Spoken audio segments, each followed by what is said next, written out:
Okay, just double checking that it is on. It is working. I'll say it's working. Oh no, I can hear myself. That's horrible. That's a good reason to. Speaking of which, I should turn my headphone audio down so we don't hear the feedback through, because that often happens where you hear yourself back through my headphones to my mic. Mm-hmm. Very annoying. It's okay. I'm guilty of it too. So, hello everyone. Welcome back to another episode of the Not So Special Podcasts, where we're not so special. Still, after a year and a half, we're still not so special. I am your host, Josh, otherwise known as Creeply, with my co-host, Derek. Hello. And joined with longtime YouTuber and friend, Troy, Canadian Retro, on YouTube. Hey, how's it going? Good. Thanks for joining us. It's like I said before, this is a very freeform podcast. That's probably the most structured intro I've ever done. Except for maybe our first one when I was trying really hard, but you know, Canadian Retro's here, so I gotta be professional a little bit. Oh yeah, for sure. At least fake it. Fake it till you make it. That's what I've been doing my whole life, man. So what's new? We haven't spoken since. Well, I was gonna say since last weekend, but yeah, I mean, we spoke quite a bit last weekend. So before that, we haven't spoken that much. Yeah, so. Yeah. No, I was basically I've just been, my headspace is still in the show. That's it. The rest of it's just working. So working. Same here. Work. I did receive a Steam Deck since our last episode. Ooh, fancy. Yeah, I have it right here. Not that the audio listeners can see me hold up my Steam Deck, but show the Steam Deck to the listeners. The Steam Deck to you guys, at least. Big handheld console made by Valve, PC, portable PC, basically. Controllers built in and stuff. I was talking about it for a while on the podcast, so it's done and paid. And like I said, I got discount on buying gift cards off Kijiji and Facebook Marketplace, buying it. I bought, people who had gift cards they bought by mistake or whatever, and I got all of them 20% off or better. So it was, I pre-ordered it way back, and I finally got the email to order it on March 28th, and then it came in on the 1st of April. So we just missed it for the last episode, but so you can basically just play PC games on it. Yep. Yeah, it's Steam. Yeah, it runs Linux. It's for Steam. Yeah, it's made by Valve. You can modify it and do whatever you want, though. Like you could format it, put Windows on it, and run games that way if you wanted to. Oh, okay. Well, that's why they call me Canadian Retro, because I don't know anything about Steam. Pretty much, I think I've downloaded like one thing. You know it exists. Yeah, I know its general idea, but probably since the last time I used it, it probably has completely changed format and looks completely different. Yeah, and would be befuddling. So I had no idea that they actually had made like a handheld. Yep, it's kind of deal. That's pretty cool. It's early, like they just came out with it. What did I say? Beginning of March was the launch or the start of letting people purchase that did pre-orders, and the pre-orders were back in July. And all the pre-order was basically you put down $5 to say you want to order it, and then they email out people according to when you got in. When you reserved it, then they start emailing out, and I think they're still on the first day of people reserving. Oh, so you were like a day one? Yeah, I was 10 minutes after, and I still had to wait a full month to buy it after they started selling them. Yeah, I was at the end of the day, so I'm gonna be like what, December? Yeah, maybe. Sorry, what was that, Troy? So saying, like, have you had a chance to kind of mess around with it? Yeah. I've had it all month this month. I've played with it tons. I've got it emulating Switch. I've got Switch games on it. I got NES games. I got SNES games, plus regular Steam games, which I have a huge library of Steam games, and about 13% of all my games work well on it. A lot of the games they haven't tried on it yet because they're literally trying out every Steam game, which is like 50,000 games or something crazy. And they're trying everything out. Like it, so it'll do right up to like the probably like top tier high end games or what? Yeah, it's not like a crazy high-end computer, but like it's more powerful than the consoles that are out right now, or about the same, maybe a little more powerful in some ways. The graphics card is more powerful, but the CPU is a little weaker. It'll probably run those things, just not at high settings, right? Like you can also turn the settings down since the screen's fairly small, so you're not going to run it at 4K or anything like that, right? There's no point. You won't be able to see pixels anyway.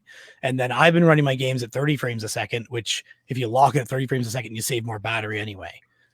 Yeah, of course. It came locked at 60, and I'm like, I don't need 60 frames. I'm fine with 30 on pretty much anything. So, yeah. Cool. Well, I learned something very valuable there because I had no idea that stuff, all the new stuff that comes out, I don't touch it, man. Like for the most part, I'm basically the Canadian retro. That is it. You know? I'm retro. That's the whole point. Yeah. Maybe but are you Canadian? Look older. I'm Canadian and I'm retro, and that's it. Fair enough. So you have so you said you have Switch running on there, so you essentially have a Switch Pro. Like, pretty much, yeah. Yeah. Although the games don't run great, they need to work on the emulation, but they're working on releasing updates for that all the time. It's the same emulator that's on PC and stuff, or there's a couple emulators, but the one I'm using. So wait, there's now emulators for PC on that's like a Switch Play emulator. Switch. Yeah, there's two of them. That's nuts. Usually the emulators don't come out till like a few gens after. Or wow. I remember they had one fairly early for Wii U as well. I was gonna say Wii U's one I remember. Like it was like not a couple months in, and they had one running on PC. Yeah, people are nuts now, I guess. Like when it comes to groups trying to decompile all this stuff and put that all together and everything. Yeah, they're just like on hyper, steroid version emulation plan. So well, think about how many kids like the people doing it before were like the nerdy people who got into tech. There was less of them. Yeah. Right? But now everyone is into it. So you can have a group of high school friends who are all into, programming or whatever, and they can just sit together for a weekend and just figure something out and make it work. Oh yeah, for sure. So times by how many hundreds of thousands of schools there are. So I'm just getting old, man. I can't keep up anymore. It's crazy. Hey, we're all gonna hit that point where you just stop caring. That's okay. I'm happy with the stuff that I have. As he points to the shelf behind him for the audio listeners. Yeah. That was for you guys. Yeah. This is descriptive audio. Yes, I should just be the describer. The closed captioning. Josh is in a basement with a super messy basement. Look it's pretty messy. That's because of Barrie, right? Those are the bins right there. So these are the bins right there. Yeah. For anyone who doesn't know, we just had a video game swap on the weekend that all three of us sold at. So we all have piles of crap that we did not sell, brought home, and mine's sitting upstairs in the hallway by the top of the basement stairs. My wife's like, it's here for now. Yeah, I was really hoping to sell completely out. Yeah, that'd be nice. I think I had my prices like completely low ball prices. And then when people were coming up to the table, I don't know if Josh overheard me having these conversations, but people would come up and they'd look at something and be like, I'll knock $5 off right now. You told me about that. They didn't even say anything. It's not like, hey, welcome to the table, or and did that work? Did that work? Oh yeah, all the time, because people wouldn't even negotiate. They would just do it. Yeah. And my prices were already 70% what the other people were asking, so 30% off. Yeah. I took a real quick scan around. I was just looking for the stuff I was selling, and I'm like, oh yeah, my stuff's sometimes it was half the price. Yeah, I didn't scan for other people's stuff this time to compete with me. I did that last time, but this time I didn't. I didn't get out. For some reason, I was able to, just because I don't know. I got set up quicker than normal. So yeah, I did show up late because I didn't realize that it started or opened up for vendors at 9. I was like, 10 o'clock, show up an hour before the doors open, right? Yeah. No, it opened at 9 o'clock. Yeah. I should have just after 9, and even I was struggling to get all of my tables set up. You had an extra table, yeah. Yeah, so I had 3 tables, which is the most amount of tables I've ever had. But you probably had the most stuff you've ever had, right? The most, yeah, it's true. Because you It's did the a little most- bit of a purge. Did a purge, changed the mindset. Collection goals are changing, so I was just like, you know what, I'm going to move a lot of this stuff on. So, and I started looking at everything. I'm just like, this is all sealed stuff that I will never play. This was back in my day of like, I'm going to buy everything Limited Run puts out, regardless of if I knew it or not, or if I was interested or not. I just bought everything, which was great at the time, and even I don't know if you wanted to call it dumber or smarter at the time, but like a lot of the stuff I would do is I would buy 2 of everything, right? So I could keep one and sell the other for the price of both of them. Because back then Limited Run stuff was crazy expensive. Always as in soon as it was demand done. after it was, yeah. Yeah, the demand after it had released it and sold out back when they were doing actual limited runs, when things were like limited to 1,500 copies or 2,000 copies, right? So basically, I'd like to personally thank you for wasting all my time, the years and years of video watching you pick that stuff up, for you to just sell it all off. So you're welcome. It's like, I got this from the garbage, and I got this from Limited Limited Run. Those are my Yeah. two And I was pickups. like, I could Garbage have and cut Limited out Run. all the That's it. Limited Run content, never looked at any of it, had I known, and saved myself hours, if not days, of my life. See? Right. See? But you were kind Amazing. of entertained a little bit. Let's go back and Sure. edit all your videos to remove the Limited Run stuff. Just put the watermark. This has now been sold. This is now gone. That'd be great if you had like everything that's been sold. I could do that with my spreadsheet. Derek, would be go back and fun. watch all of my videos again and to ask. I've me, already done that. Do you still have this? Do you still have this? And I could just say yes or no. I went back and watched all of his old channel videos on his Game Hunters on RS a few months back. I never fully understand just why you even change. You could change the channel name, right? So He wanted to leave it as that's him and Ben. yeah. And Creepleet's just him. Yeah. Oh, okay. Kind of Yeah, like oh, a sorry. Beatles kind of thing. Yeah, and he wanted to start over with subscribers too. Yeah. Wanted to start from 0 subs again. Yeah. I should say that it had Ben from Game Hunters RS, my old Game Hunters RS friend. He's still a friend. He's not an old friend, but yeah, he came to the swap too, and was able to convince him to come out. And he helped me out at the table. He took some footage for me. So, but yeah, when we did talk about doing the split, I don't know who talked about it first, but it kind of came up that, you know, that's kind of something that we built together, and I don't want to take over it as something that just now credits me. So that's why I just kind of started my own channel and kind of hoped people would come over, but it probably, like in terms of like YouTube business sense, not a great move by any means. I currently still have less subscribers now than Game Hunters RS ever had. So. Well, I think that the other name kind of, I don't know, like it sells it, right? Like if you type in a Game Hunter, it'll likely come up in a chat, whereas Creep 1337 probably doesn't really is pretty specific. Yeah, doesn't explain what you do. I mean, I put it out there. I've been thinking about a name change for a while. I just haven't had any decent suggestions or ideas myself. So, how about like Game Hunter Army? That was the Game joke. Hunter I am. That was the joke. Game Hunter RI. So, Didn't stick. It didn't stick. You'll get all the people that don't know how to grammatically put in a sentence when they do a Google search. They'll get your channel. Exactly. So you got 2% of the population. You'll never be able to understand the comments, but you've got the people there, and that's all that matters. It's a numbers game. It's just a numbers Can you game. imagine the grammar people in the comments of those videos, though? So awesome. Yeah.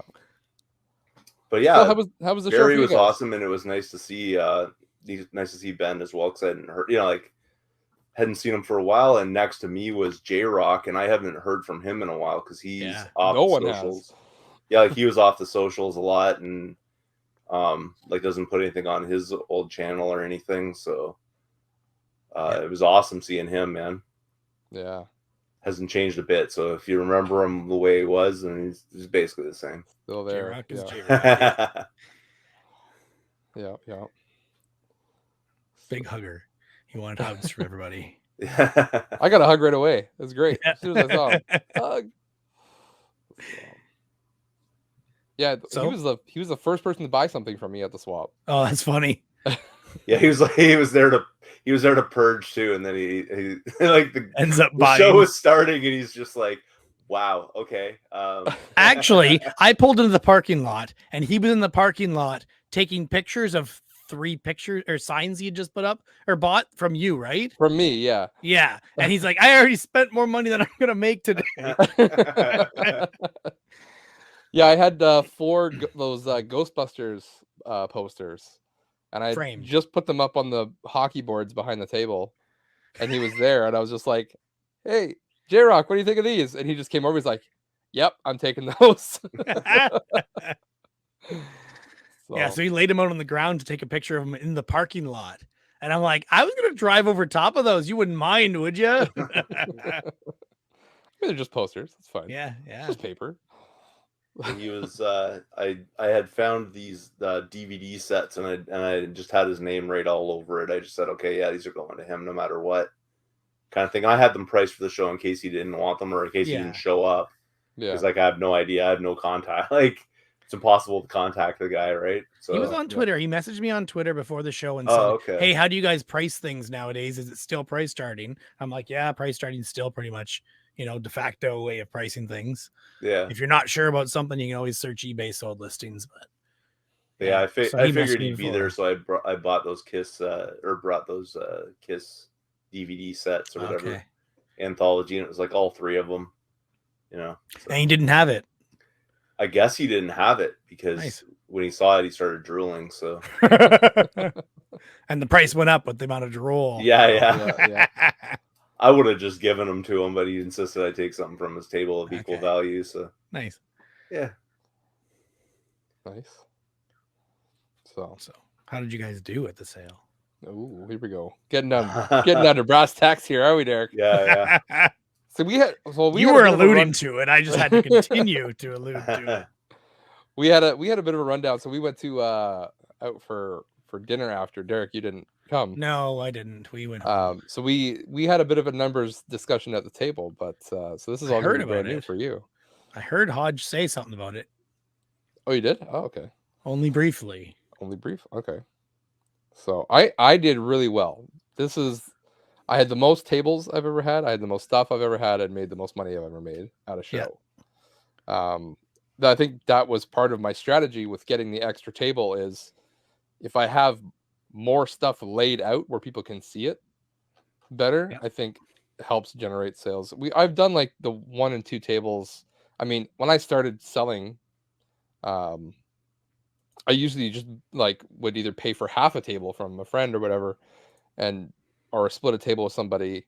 So you're very limited to what you can put out, and then of course that reflects in your sales. You're not selling a whole lot unless someone happens to come and look specifically at your half of a table.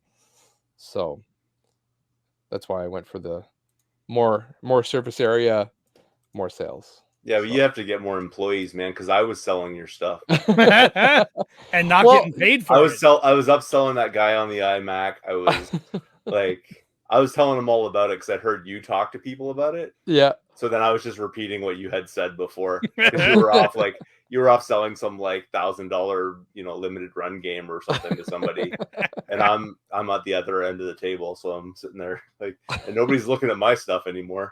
So you can still be like, hey, look over here and look over here. Just shove a few of Josh's things onto your table and sell those. He wouldn't even notice. I wouldn't even know. That's sold true. That, some not VHS, cassette tape.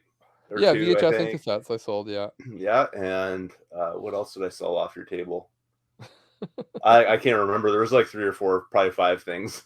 People were trying to hand me money too, and I was like, no, him. I would trust you. You can take the money, and I trust you. I trust you.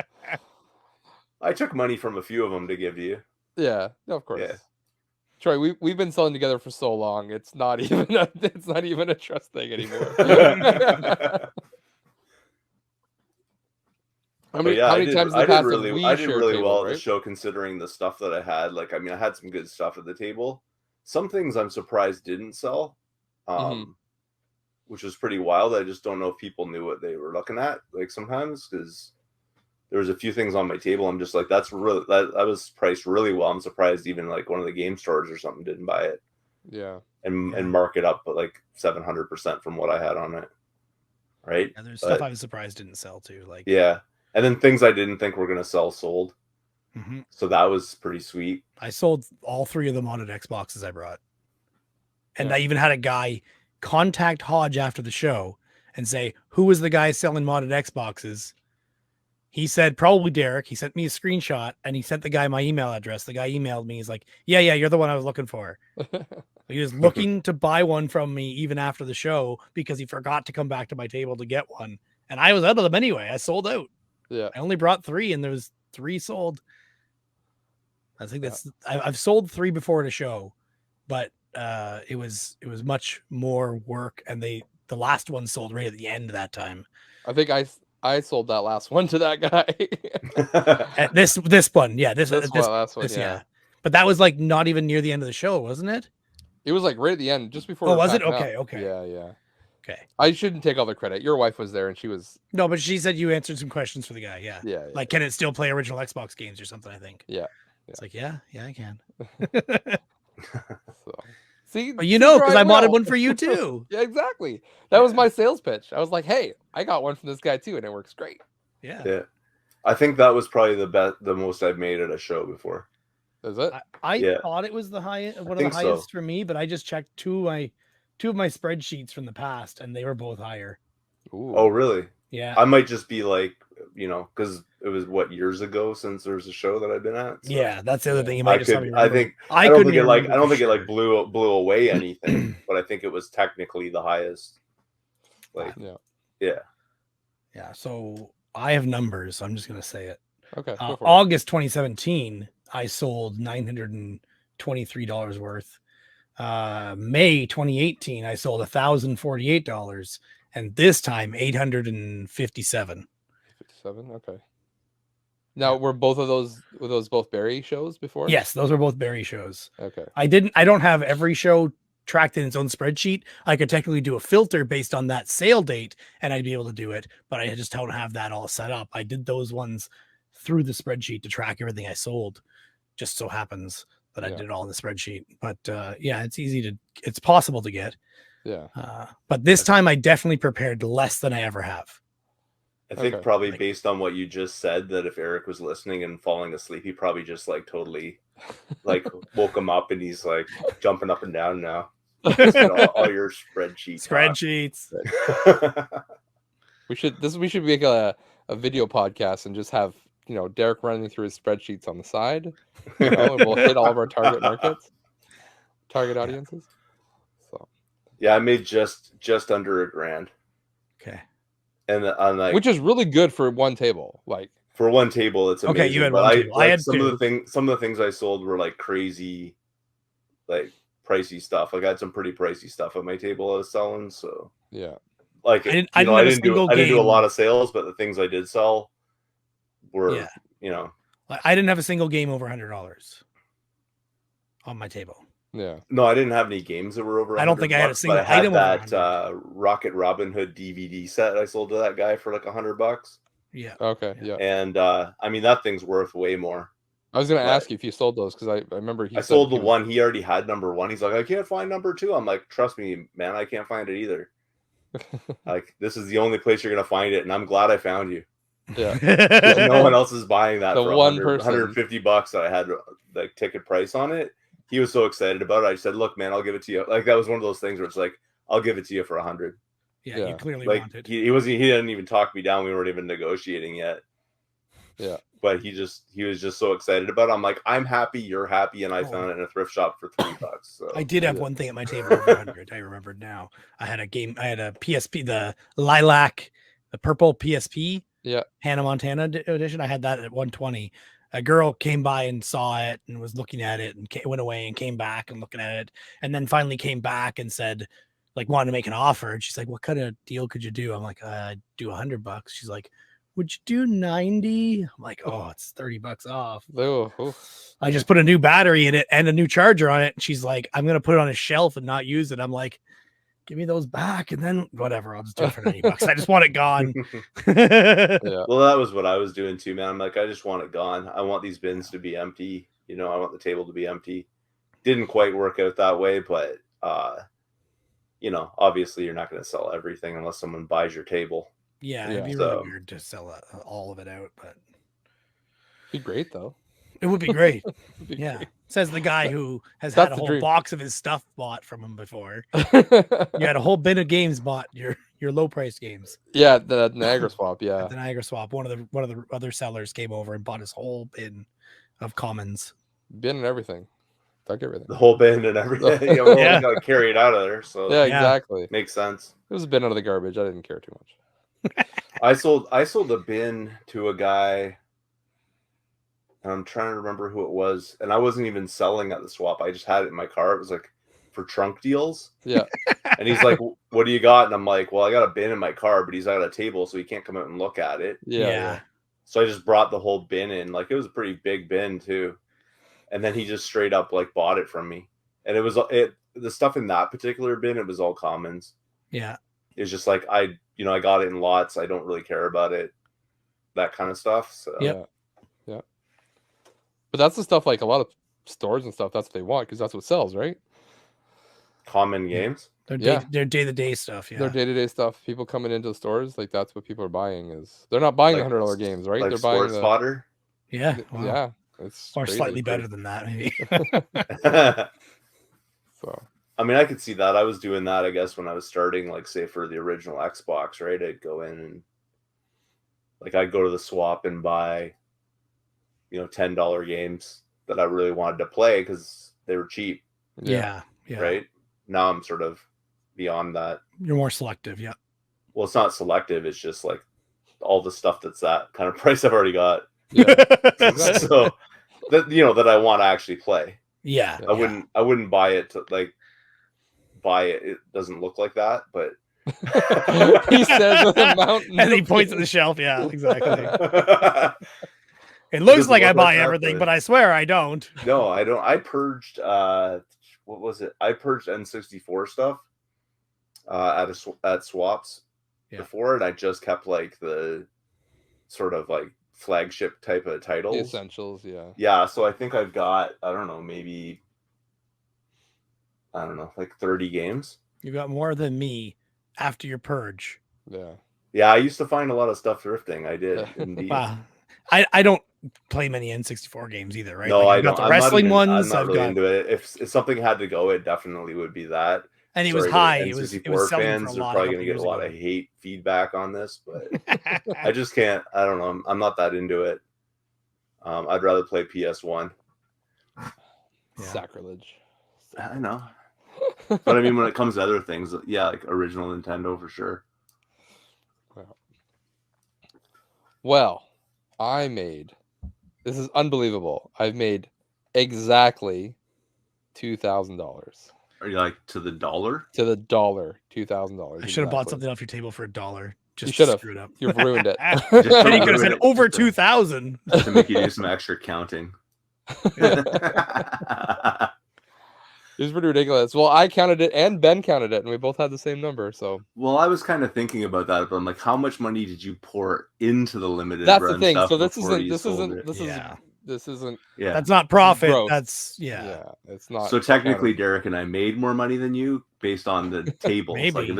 if it's dollar per table, or I can whatever. calculate how much I made exactly. Just need to update the spreadsheet with what I sold. When I did mine too, like, well, that's the raw number. That doesn't include like driving there, which is like, Yeah, basically table cost. Yeah, basically like 2 games and Yeah. gas these days, like 2 high-end games and gas just to go to Barrie from here and back.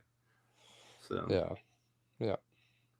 and Well, then, my margins are a little bit. Some of the stuff I bought or I sold, not including the limited run stuff. The limited run stuff is I'm either making a little bit or breaking even on. well, but Yeah. a lot of the limited run stuff you've already bought 2 of and sold 1 of. That's true. Yeah. So I've already made my money back on Yeah. some of them.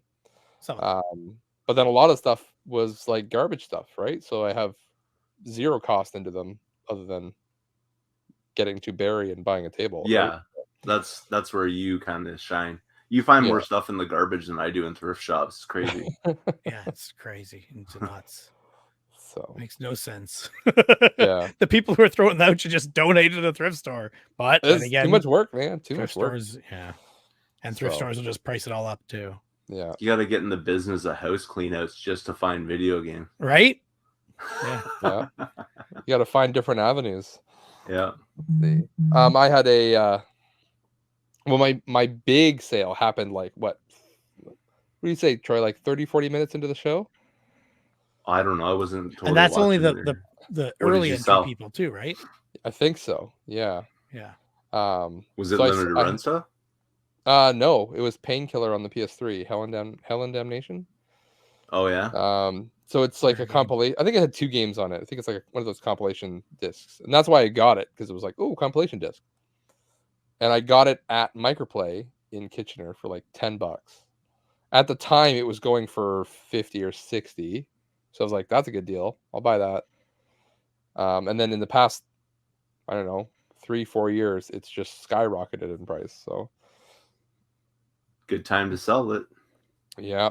So I had Did you play it? No, I didn't play it. Yeah, there you go. So exactly. This was my whole Heard. thing. I was looking at it and I'm like, I could play this, but it's probably like I have other ways of playing it. If I really wanted to play these games, I could get it on Steam or yeah, have you played Xbox. your Earthbound cart yet? I have actually. Oh, nice. Okay, so don't purge. That was in the Because now pile. you have nostalgia for it. I played it for 40 minutes. Yeah. Yeah, I think when I got mine, I played it for probably a few hours, and then I got stuck at a certain point, and I was like, "Well, I guess I got to find the book thrifting." That comes in the Keep box. trying. So What So was I the had a- sticker price on Painkiller? Yeah. I had a $500 price No way! Really? That's what it goes for? on Painkiller. Yeah. Yeah. That's like it a goes quarter of what you sold. almost, yeah. And so he came over and he was just like, do you have any wiggle room on that? And I'm like, some, yeah, sure. He's like, would you do 400? And I was like, how about 450? Like straight up, I'll just meet you halfway. Like, let's not mess around. Like, I'll just meet you halfway and we'll be done. So he was just like, how about 425? I was like, like I'm already come down $50, man. Like, if it was something like a hard sell, maybe, but like that game will only go up in value at this point. So I could have taken $25 less, sure, but I was like, I think 450 is fair. Was this like a end of the console's life kind of game? I think it just had a low print run. I think that's it. So he's like, all right, I'll think about it. And he came back like 20 minutes later. He's just like, yep, I'll take it. 450. Here you go. So yeah, that was like a quarter of my sales right there. So, and it was in the first 40 minutes of the show. And he's already sent it off to a grading service, and now it's like $10,000. It was a grading service 2 tables down, wasn't there? Or is that just a graded? I think they were just selling graded. There was a bunch of graded games. I never did go that. to his table. Yeah. No. I basically spit on that practice. I think that's unbelievably, I don't know, what do you call it, douchey, or like just I would never do it. That's too highfalutin foolishness. The only reason I'd even consider it is just to make more money. Yeah, that's the only reason I even consider it. It's like, someone's willing to pay more. All right. I'll be honest. I thought so I have my limited run Breach and Clear for Vita, right? It's limited run number 1. There's only 1,500 copies in the world, and I've thought about sending that to get graded, not because I want it graded, but just because I could get more money out of it if it was. But not sure if I'm going to yet. I'm still undecided. Now that Troy's called me a douche.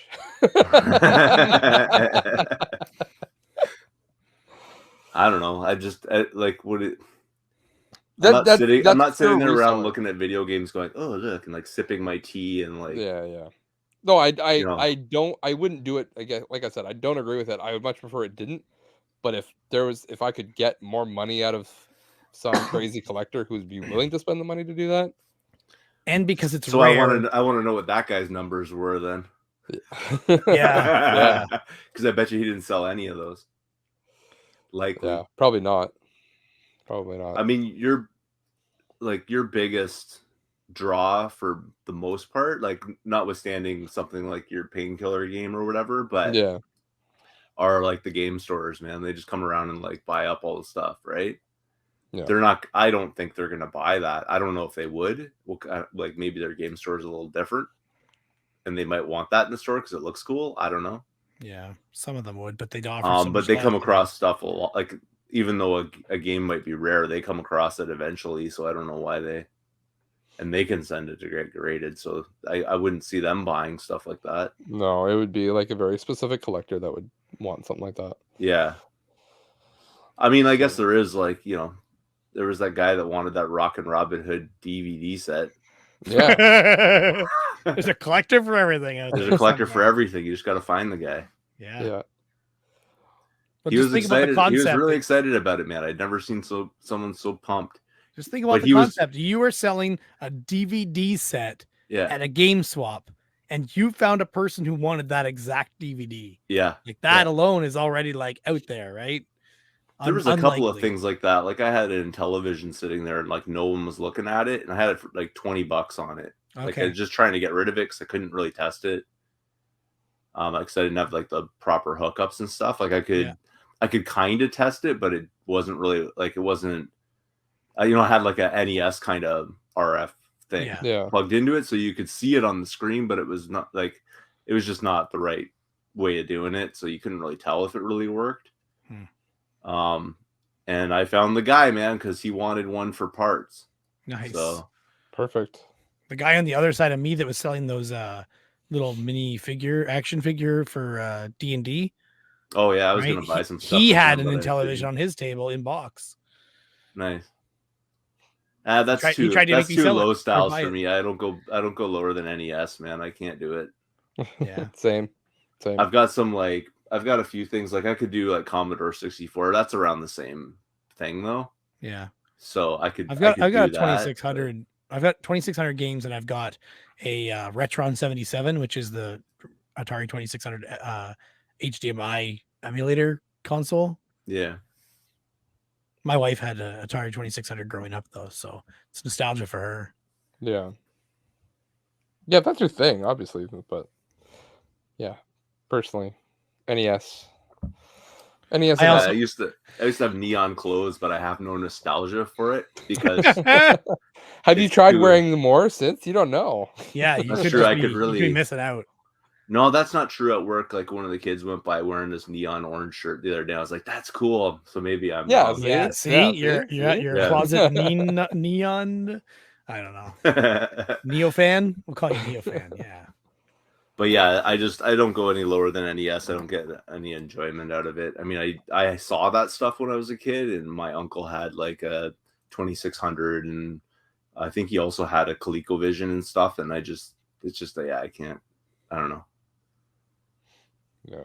It just doesn't. It's not the.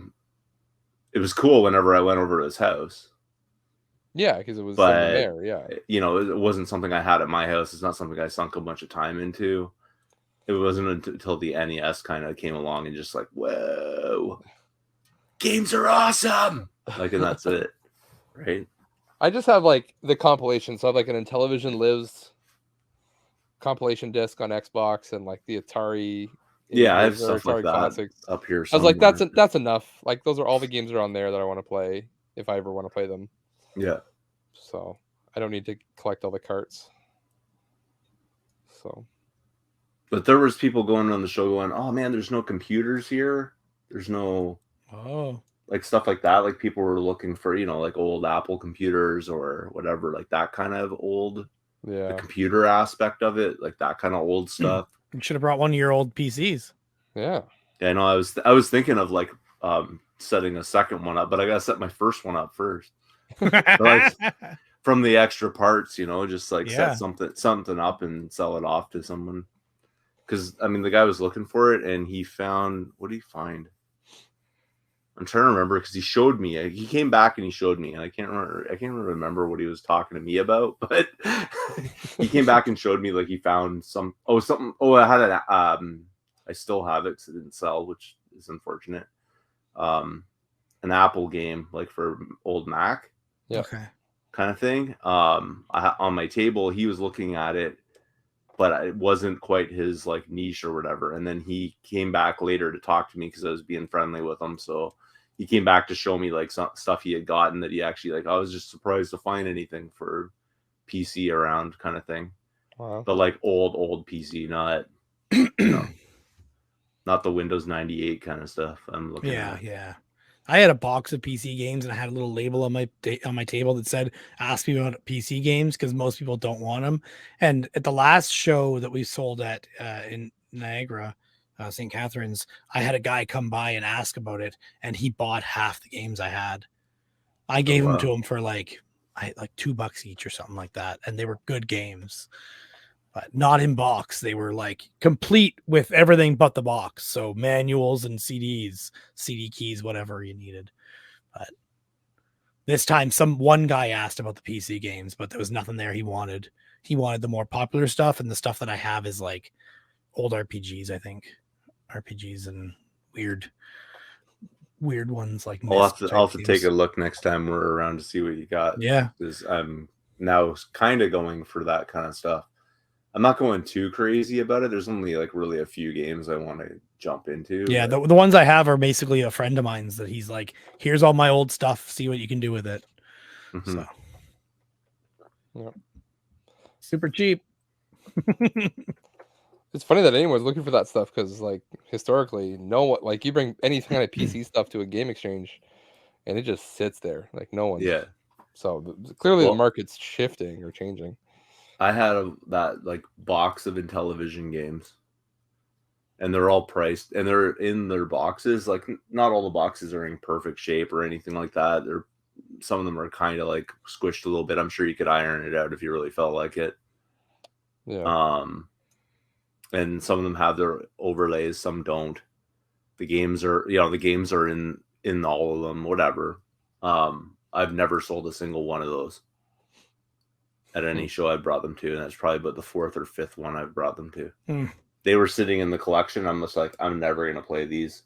The only ones that I kept just for the artwork are Spider-Man, Star Wars, Empire Strikes Back, and the Return of the Jedi Death Star battle for like Atari. Yeah. And I had those, and then I had all these, like a bunch of Intellivision games I found one day. And I was trying to get rid of them, man. I've just been trying. It's going nowhere. You wonder where are all these people that like all the same stuff I do? Why is that person not out there buying my stuff? Well, this guy, that bought the Intellivision, I was like, hey man, I'll throw in some games. Like I was offering to give him some of them for free. No, thank you. And he didn't take them. I was like, I'll cut you a deal on the whole stack of them if you want. But I mean, I'll pay you $5 to take them all. I'm pretty sure he had them all already, right? Okay. So, he's not interested in that. Crazy. So I'm trying to think of what other kind of things were going on at the show like that. A lot of people really touching my stuff and not knowing how to put it back on the shelf properly. That's for sure. I'm like, you did not take it from there. It goes there. Yeah. With the other ones that are like it. There's trying to be at least somewhat organized. There's a general lack of awareness of like con goers or exchange goers, because like it happens every time. There's always that's one thing, is the people who take stuff like, oh, I'm looking at this Xbox game. Okay, not interested. I'm going to put it over here with the PS2 stuff. I'm like, no, it's the Xbox. You took it from here. You can see the gap where you took it. Go put it back in the gap. Figure it out. It's not hard. But then there's always the guy who comes color coded. Every disc holder looks different. Exactly. Come on, figure it out. And there's always be able to read to be able to figure it out. Just match the colors. Then there's always the guy who comes by, who's got to lean on your table, but he doesn't lean on the table. He leans on whatever's on the table. Yeah, right? Yeah. We had that. So that a lot. Stuff puts shifted around. Yeah, he's got to put his hands on, the display case. Like, oh, I'm gonna look in here. Lean on the display case as he's looking in. Yeah. Or I've got my strategy guides laid out, so he's leaning on the strategy guides, pushing down on them, and I'm like, I mean, I come don't. on. When it comes down to it, at the end of the day, just buy it though. Like, Yeah. you can drool all over it. I've got wipes. I can wipe it off, but like, just buy the stuff, right? It was It'd be pretty funny. nice. I was getting pretty aggressive with it though. People would Yeah. walk up to the table and they're not even looking at something. I'm like, hey, all these, man, for whatever. All of that. Like, I'm like pointing stuff out to people. I'm like, I'll sell that to you dirt cheap. The ones Like, I see their eyeballs look at something and they don't even know if their brain hasn't even registered if they even are interested in it. And I'm already lowballing myself to get rid of Taking it. money off. Troy, the used car salesman. Yeah. There were two girls that had a table just one row over from us, and they had half their table. They had said at some point in the show, anything in this section, $2. Oh, They had wow. games, they had stuffies, they had like Skylanders, Legos, or Mega Bloks set. They had tons of stuff over there, and just all of it, $2, anything. Pretty good. So you went and bought everything, right? I grabbed 2 stuffies for the okay. kids. I almost grabbed some games. I'm like, I don't need these games. I I'm don't not going need to more play them. games. It's a really good price, but I don't need them. Well, that's the wrong kind of attitude to have right there. Yeah, what that's how I kind end of up on are a you? shelf like you behind me. Well, that's like the guy. Well, that one guy that came up to my table and he's looking at Resident Evil 2, I think, on the PS1. And he looks at it and he's like, "Oh," and I could tell something was wrong with him. Like, he's just like, "Oh," and I go, "What, man? Like, what's the problem?" And he's like, "I just bought this game and you have it for like half of what I paid for it."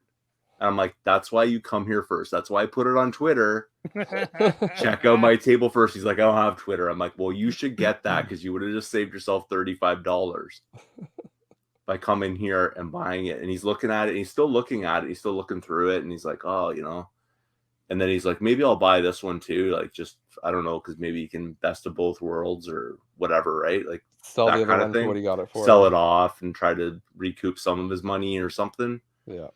And then he like walked away, and then like it wasn't even a minute and a half later, he's back and he bought it.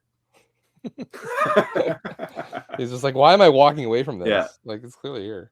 But I had a number of people. It's like, "Oh man, I just saw that at another table for like 10 times what you're asking," and stuff. Maybe that's an exaggeration, but like they're like, "You're $20 cheaper than everyone on everything at I least." should have come over to your table with price charting and just started checking everything to see what I You could have, because I used American price charting and then I set that as the Canadian. So it'd be 30% off, basically. Yeah. I remember. Sorry. And the guy that was looking at it, basically the first thing he said was, "You have this mark too low." And I'm like, "I know."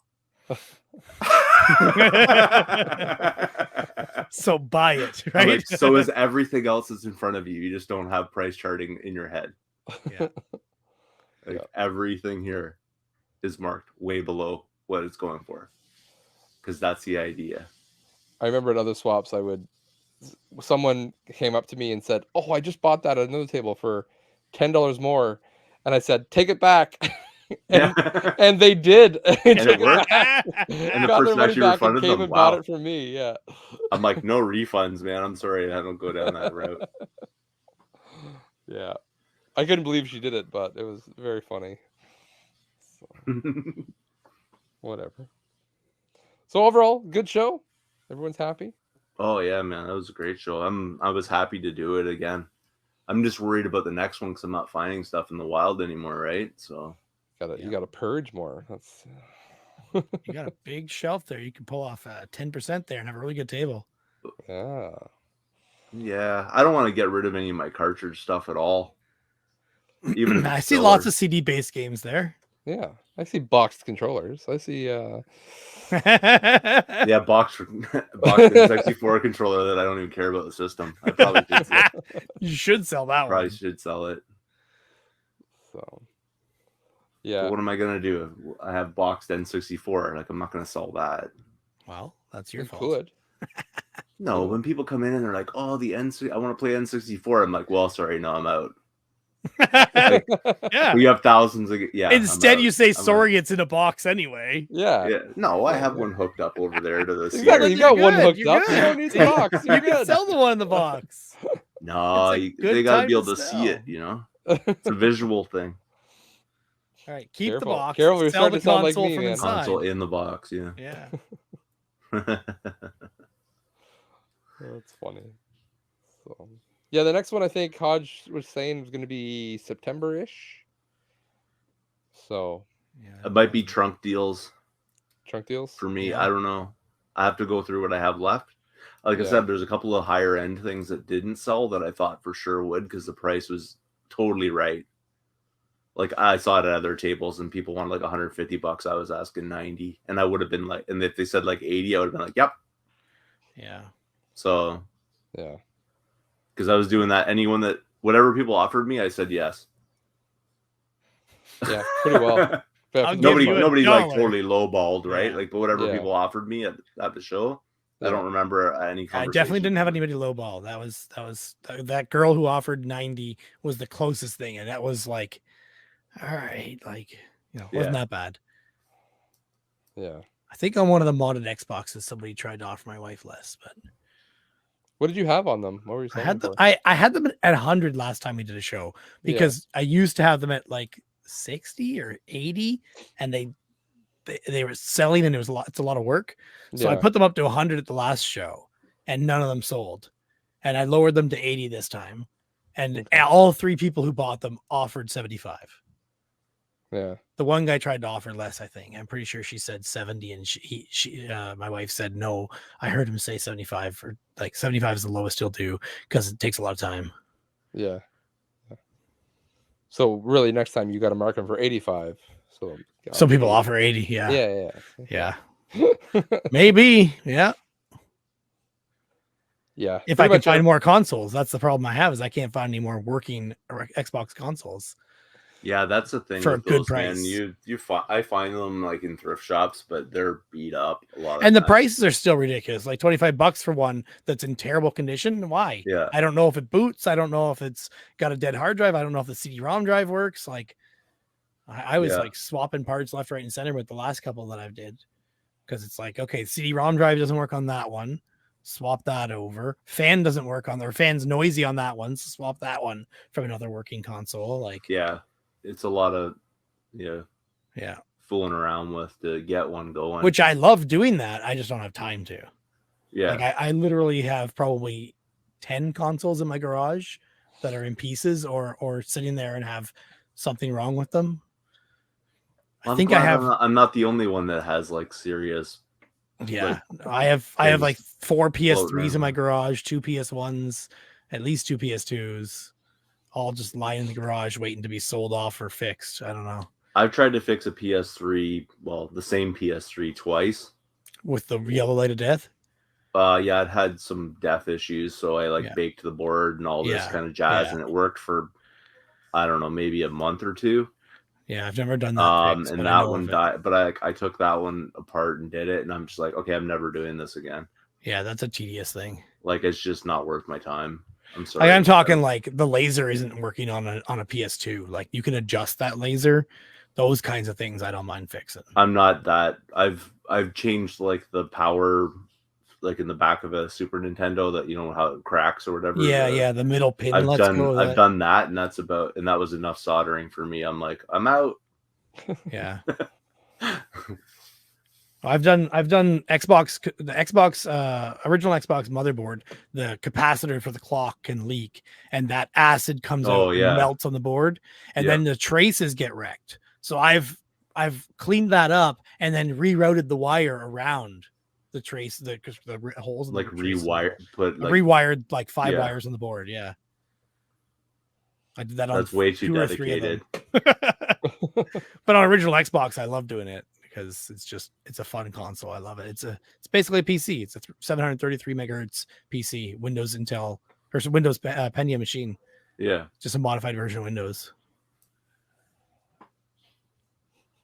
It's super proprietary in terms of like if your CD-ROM drive is not connected, it won't boot, but stuff like that. Hard drive is made every time I find them, the CD drive isn't working. I change the belts on them and stuff, and it still doesn't open. I'm just like, whatever. That YouTube video is useless. I watched. I usually take the same belts. Like, just doesn't work. I usually take a Q-tip and run it in between the belt and the gear. Yeah, and that usually fixes them for me. Like I'll take the whole thing apart and pull it Yeah. out and like totally swap that belt out. If I'll try cleaning it first, but like if that doesn't work, then I'll swap Yeah. it, and it's still like, nope, doesn't want to. I also make sure the gear, there's the 2 gears that the belt goes on. I make sure those are clean and greased stuff. up That's or the whatever. only other thing Yeah. I do. Not greased up because it would slip, but I clean it off with alcohol and a Q-tip. Yeah. That's the only other step that I do that sometimes helps. I have way too many hobbies in my life. I can't possibly sit there doing that. Me too. So I'm just like, nope, I'm out. Not doing it. Yeah, that's why I haven't done it in a year or 2. Probably 2. I don't fix stuff. I just throw it out. That's because you find it thrown out already. Exactly. I bring it home and it's like, oh, it doesn't work. Okay, back to the garbage with you then. Well, make a pile of broken Xboxes and I'll take it. I think I have one in the garage actually. Well, I was trying to sell like a PS2 that didn't seem to want to read discs. Yeah, at the show for like $15 or whatever. I just threw on it because that's what I paid for it, and I'm just like, because I didn't know it didn't read discs when I bought it. Of course, yeah, or I wouldn't have bought it because I don't want the hassle. And that one's not too hard to fix. But I opened it up, I fiddled around with it, I cleaned the lens, I whatever, and I was just, it still was doing the same problem. And I'm like, that's it. Yeah. I can't sit here doing this, man. I gotta prep for the show. Yeah, there's a little dial on the board beside the lens that you can turn. You just have to know which way to turn it and not too far. And it's like that's too much. The power of the laser. I borrowed one of Josh's because my laser stopped working on mine, and I'm like, I don't want to fix it right now. I borrowed one of Josh's because he had a spare, and then his started doing the same damn thing. So I opened them both up and fixed them both and gave Josh his back. But then someone told me that there was a PS2 in the garbage. Yeah, I told you that. Yeah. I was right by the entrance. Derek, I don't know if I told you or not. No. Right by the entrance, there's like a big garbage can. And when the guy bought the iMac from me, we went out there to test it because that's where the plug was. Okay. And when I came back in, I happened to look in the garbage. I guess it's a habit these days. And there was just a fat PS2 just sitting in the garbage. And I went over to Troy. I'm like, hey, if you want to pretend to be me for a day, just go over there and grab it. I wonder if somebody bought it just for the hard drive or something. Maybe. Who knows? So weird. Or one of the vendors realized it was broken, but they don't test their stuff like at the show, so I doubt that was it. Who knows? Yeah, crazy. Crazy. It's probably like someone's wife, like, you bought too much stuff. That'd be the PS5 she'd throw out. Yeah.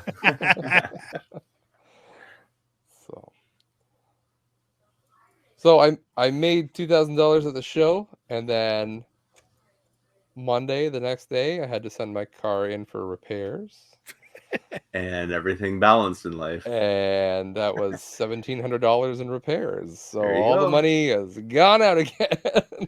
That's why you need to keep the video game money in a separate budget like I do. Clearly. But, I mean, the money's there to be used, so whatever. That's all right. That $2,000 was long gone on limited run stuff. Exactly.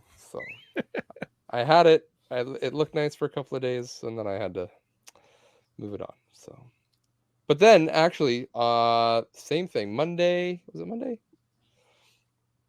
Yeah. That train set that I had, Troy. I remember you saw that train set I was trying to sell to Bill from STC Pod. When I got home, I had a message. Someone said, "Hey, is this train set still available from Facebook?" Cool. I was like, "Yep." He's like, "Okay, can I come and get it tomorrow?" And so yeah, Monday night he just showed up, paid me money, took it away. So. And was it the same price that you had on it? I took $50 for it, so I had 80 on it at the show. So it's probably something special if somebody wanted it for $50. Who knows? I don't know. Check eBay; it's probably there now. Probably, yeah. It's there for 120. It's probably graded and in a sealed case. Yeah. Whatever. Collect your grading. I was like $50. Sure, get it out of here. I don't want it anymore. So that's pretty much what I was at with things. Like I was saying before, though, it's just like I don't want this stuff. That's why it's here. So out the door. That's the plan. Yep, Yeah. yep. And it worked out pretty well. Except for, well, later on in the show, man, nobody was buying anything. There's a bunch of zombies walking around. Everyone kind of gets that, like, yeah, that.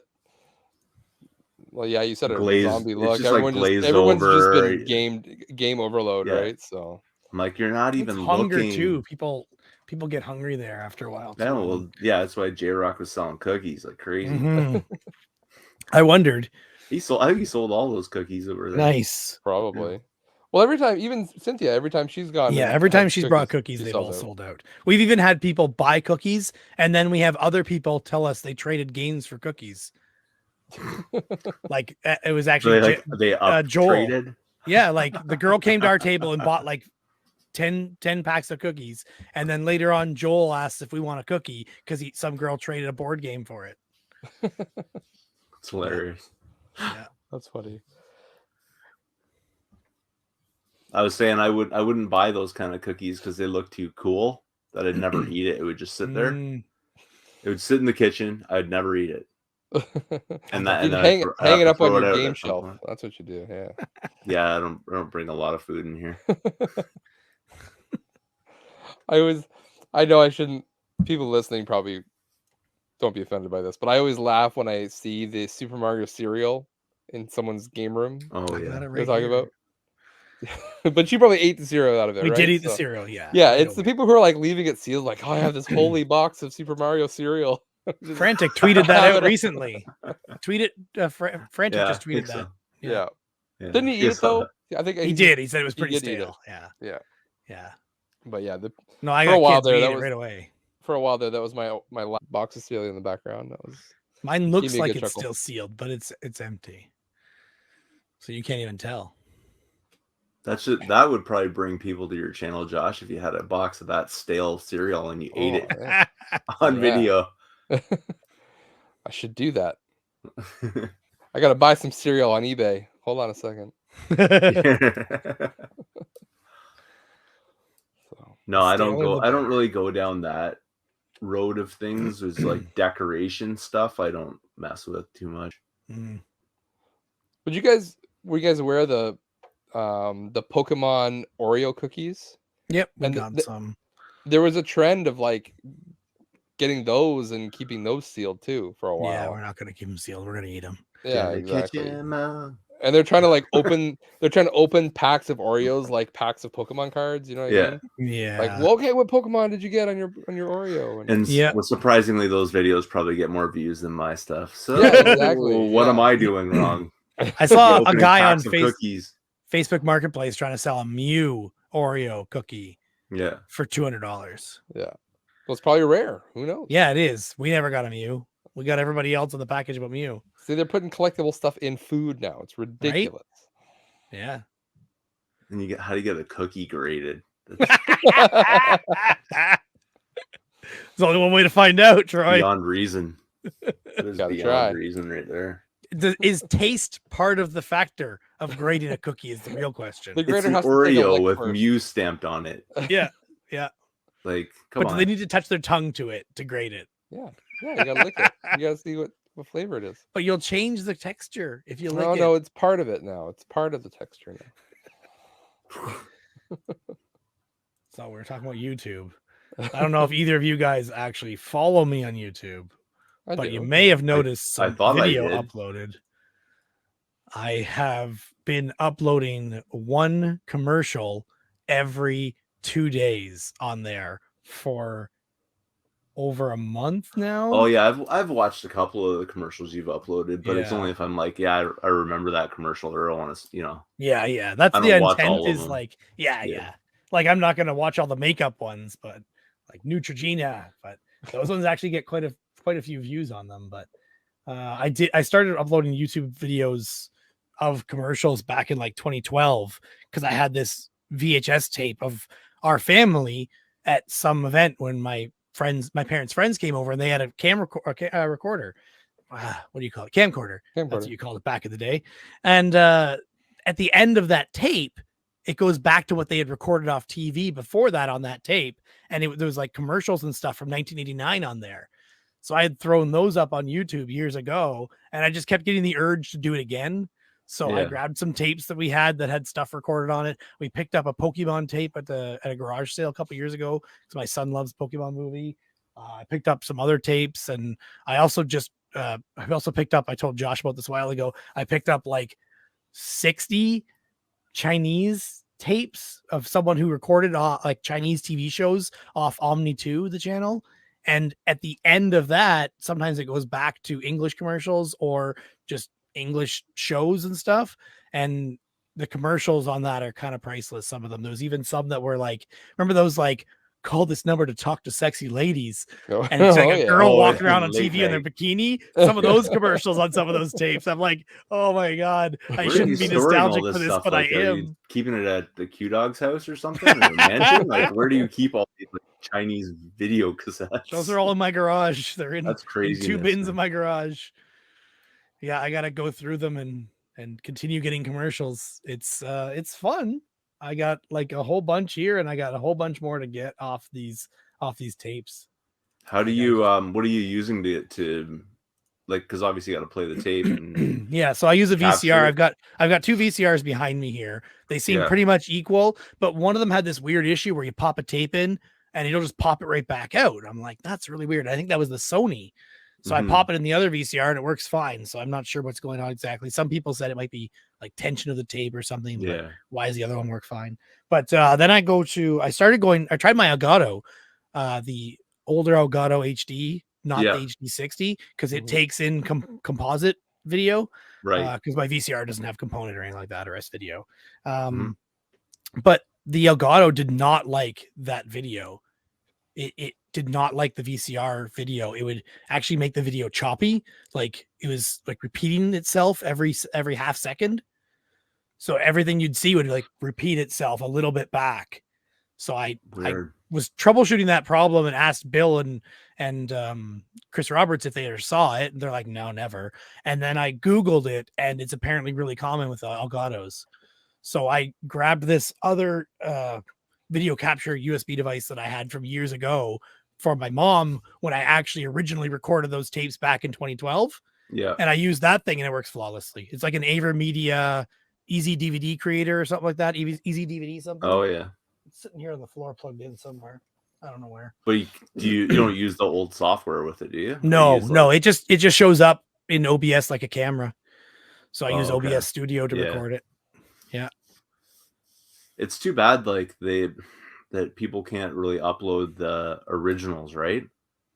Because it's like recorded off of VHS, like it's degraded than what it looked like on television back then. Yeah. And it's just, and it's like I'm surprised some of these companies haven't just made like a YouTube compilation and put it out there. I know, like I would be surprised if they even have the original. That's the other thing, is maybe they don't. Maybe they never kept it. Because I know there's like things like that. There's like, that's trash, throw it out. You're actually more likely to have like TV studios have kept the tape that long, maybe. But it leaves the wrong impression with the kids, right? It's like they're looking at it as like things used to look like that. Like it didn't look far off. Yeah. Yeah. Some of them are pretty bad quality too. Some of them I'm like, I'm not even gonna post that. It looks so bad. Like especially these Neutrogena ones, they're so white and everything's just washed right out. Yeah. I tried doing color correction on the one. I'm like, it's not even worth it. But I have uploaded. If companies did that, like how much, I don't think it would take that much effort for them to take their old like commercials and just put them up on YouTube. Yeah. And it probably just drums up like advertising. Yeah, it's free advertising. Yeah. It's already paid for. I do see a lot of the companies. So every time I post one, I put in the comment or in the description, like this video is not owned by me. It is property of, and then whoever owns it, whatever company it is. And I try and put the parent company too. And then I say, I have no affiliation with them, blah, blah, blah, blah, blah. Yeah. And the website as well. And I'm surprised how many companies are out of business that I look up, or they've been bought by someone else and they're not the original company anymore and stuff like that. It's pretty interesting to see that stuff.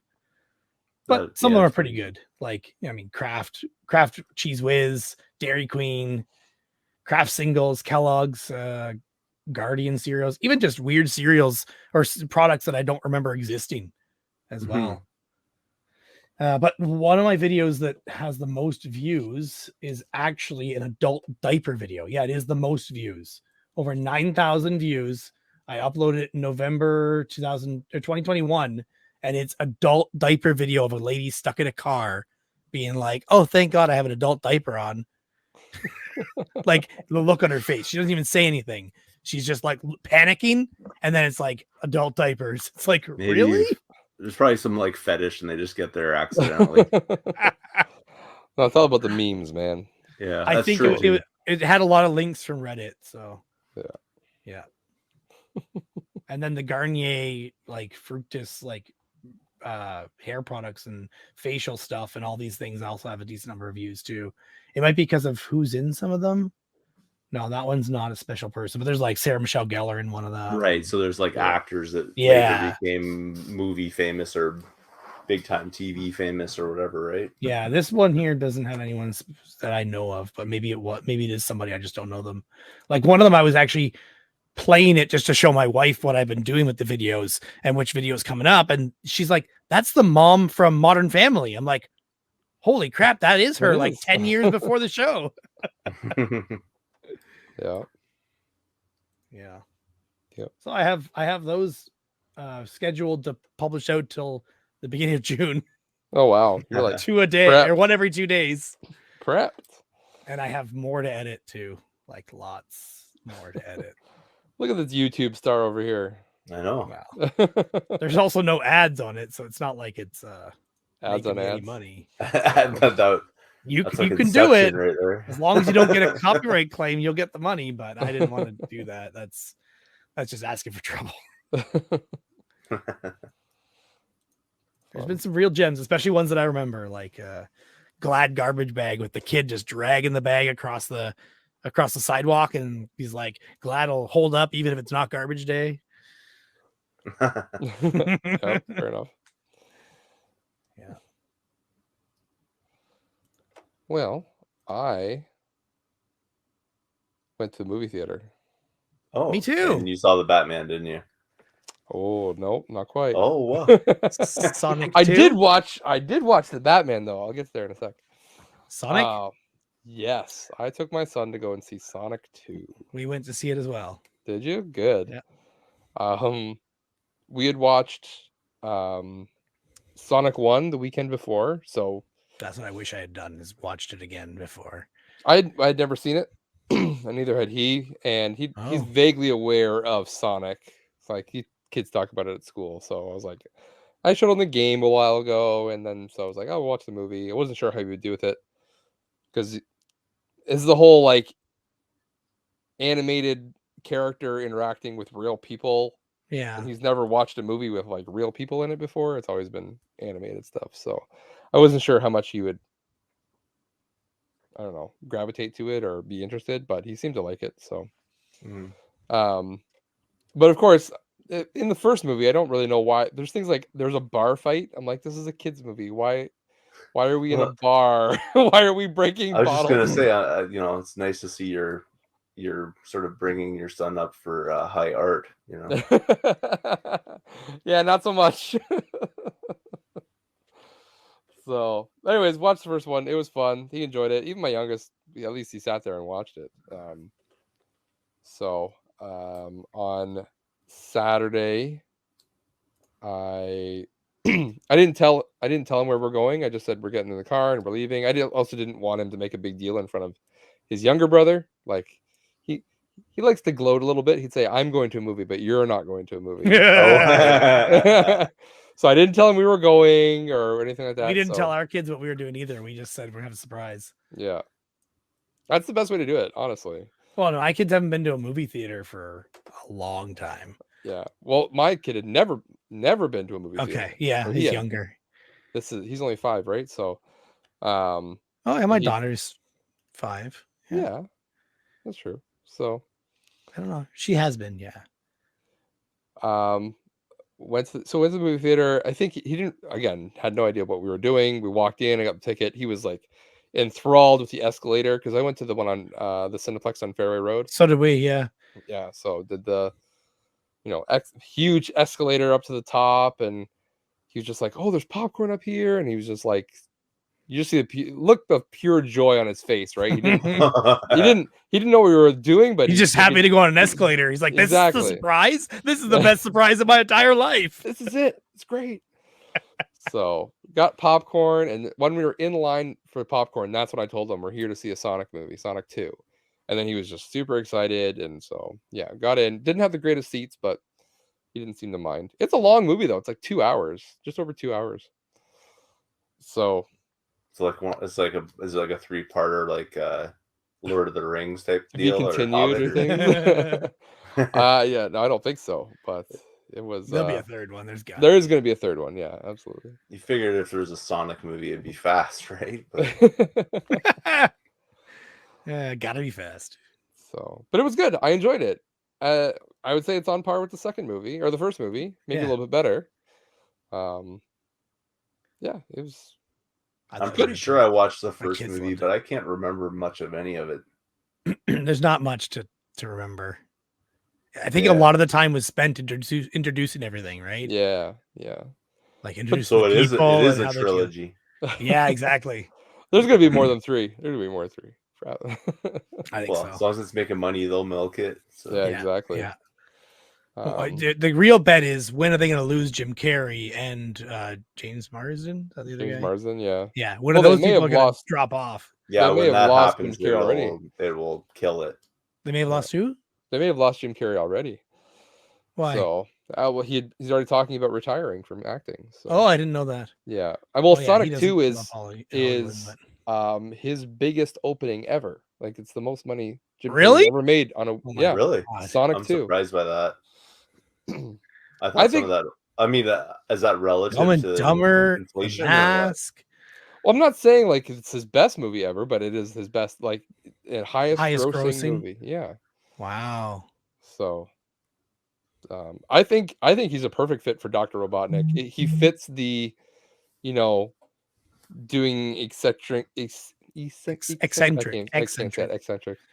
movements and facial expressions and over the top, and that's very much Dr. Robotnik, right? So yeah, he kind of embodies it a lot better than I think anyone else I can imagine doing it. So I think it fits. I could see Mark Hamill doing a good job for a voice. I don't know about the acting too. Really, acting? Okay, I just haven't seen him in a lot of acting roles. You need to see him do voice acting for the Joker. Yeah, footage of him doing the voice acting of Joker. He's very animated that way. Yeah. So, what's crazy to think though is that this is going to be like, this is a lot of kids' introduction to Jim Carrey, right? Yeah, they're not going to see Dumb and Dumber or The Mask. Oh, my kids will see Dumb and Dumber. Well, no, I know, but when they see him, they're not thinking, "Oh, that's the guy from Dumb and Dumber." They're thinking, "Oh, that's Dr. Robotnik."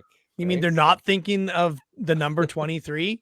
Exactly. That's not what they're thinking of when they watch it. Thinking of no, or Eternal Sunshine of the Spotless Mind. I don't know. People are getting a little more educated into like older things now, because like Netflix, whatever, puts up a bunch of movies that are like from the 80s.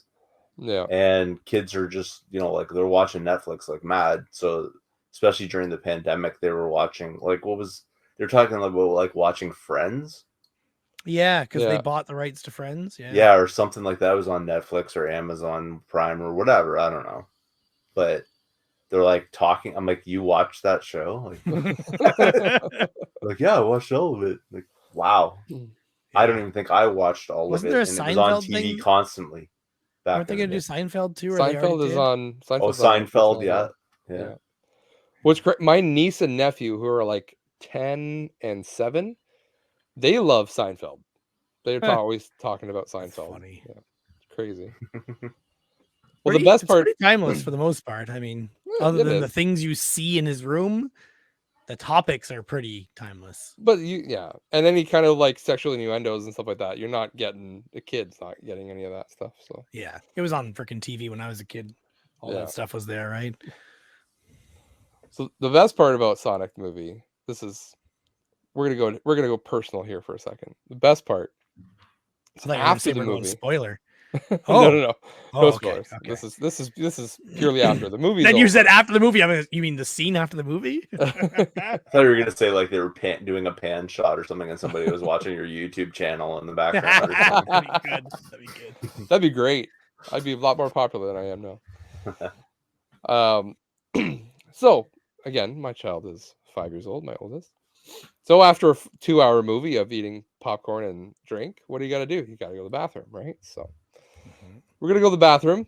Again, public bathrooms. My son has not had a lot of exposure with public bathrooms because pandemic. So we go to the bathroom and they have a crew in there cleaning. It's kind of like split up on two sides, right? So one side had been cleaned, which side we were going to go to. And then they were on the other side cleaning. This is important to the story. I'm not just saying this to set the scene. This is important. So go in. I was like, oh, I can introduce him to a urinal. You know, he's never seen a urinal before or used one before. Well, but of course, no kids urinals on that side. So I was like, okay, I guess you're just going to use the stall. So I put him in the stall. So he's there and I'm directly across using the urinal across from the stall. So I can hear he's done. And then I hear him laughing, going, hi, daddy. Hi, daddy. I was like, and I turn around, just my head, thankfully. And he's, yeah, careful. I turn around and he is on the floor of the stall, sticking his head looking at you. Yep. Under the stall. Yep. My son has done that. I was like, get off the ground. Now, it's the reason I say it was important before because thankfully the floor had just been cleaned. So that's why I was saying the guys were there. So yeah, I was like, just open the door and come out. And he's just like, I can't open the door. So I'm like, just pull on it.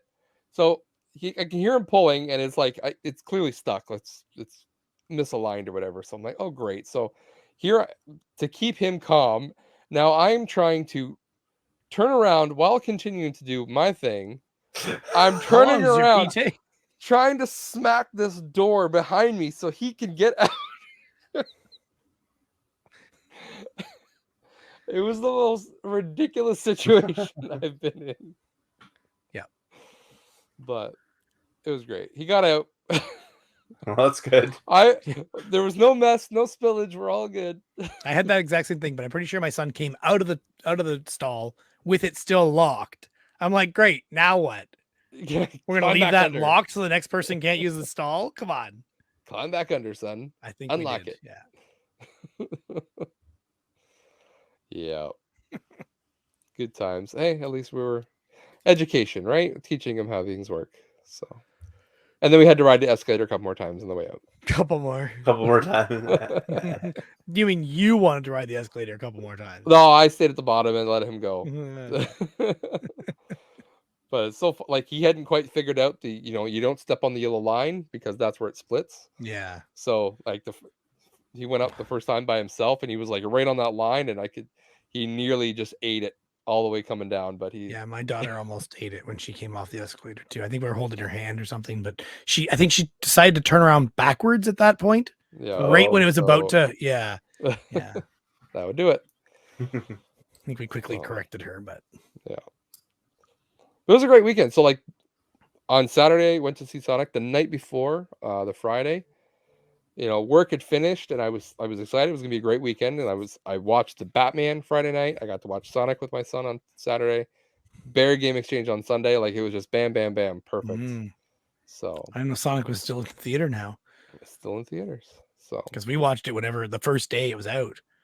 That was like a couple weeks ago. Yeah. My sister-in-law had points built up, scene points from going to the movies over the past how many years, and she's like, I'm going to use my points, so let's go on opening day.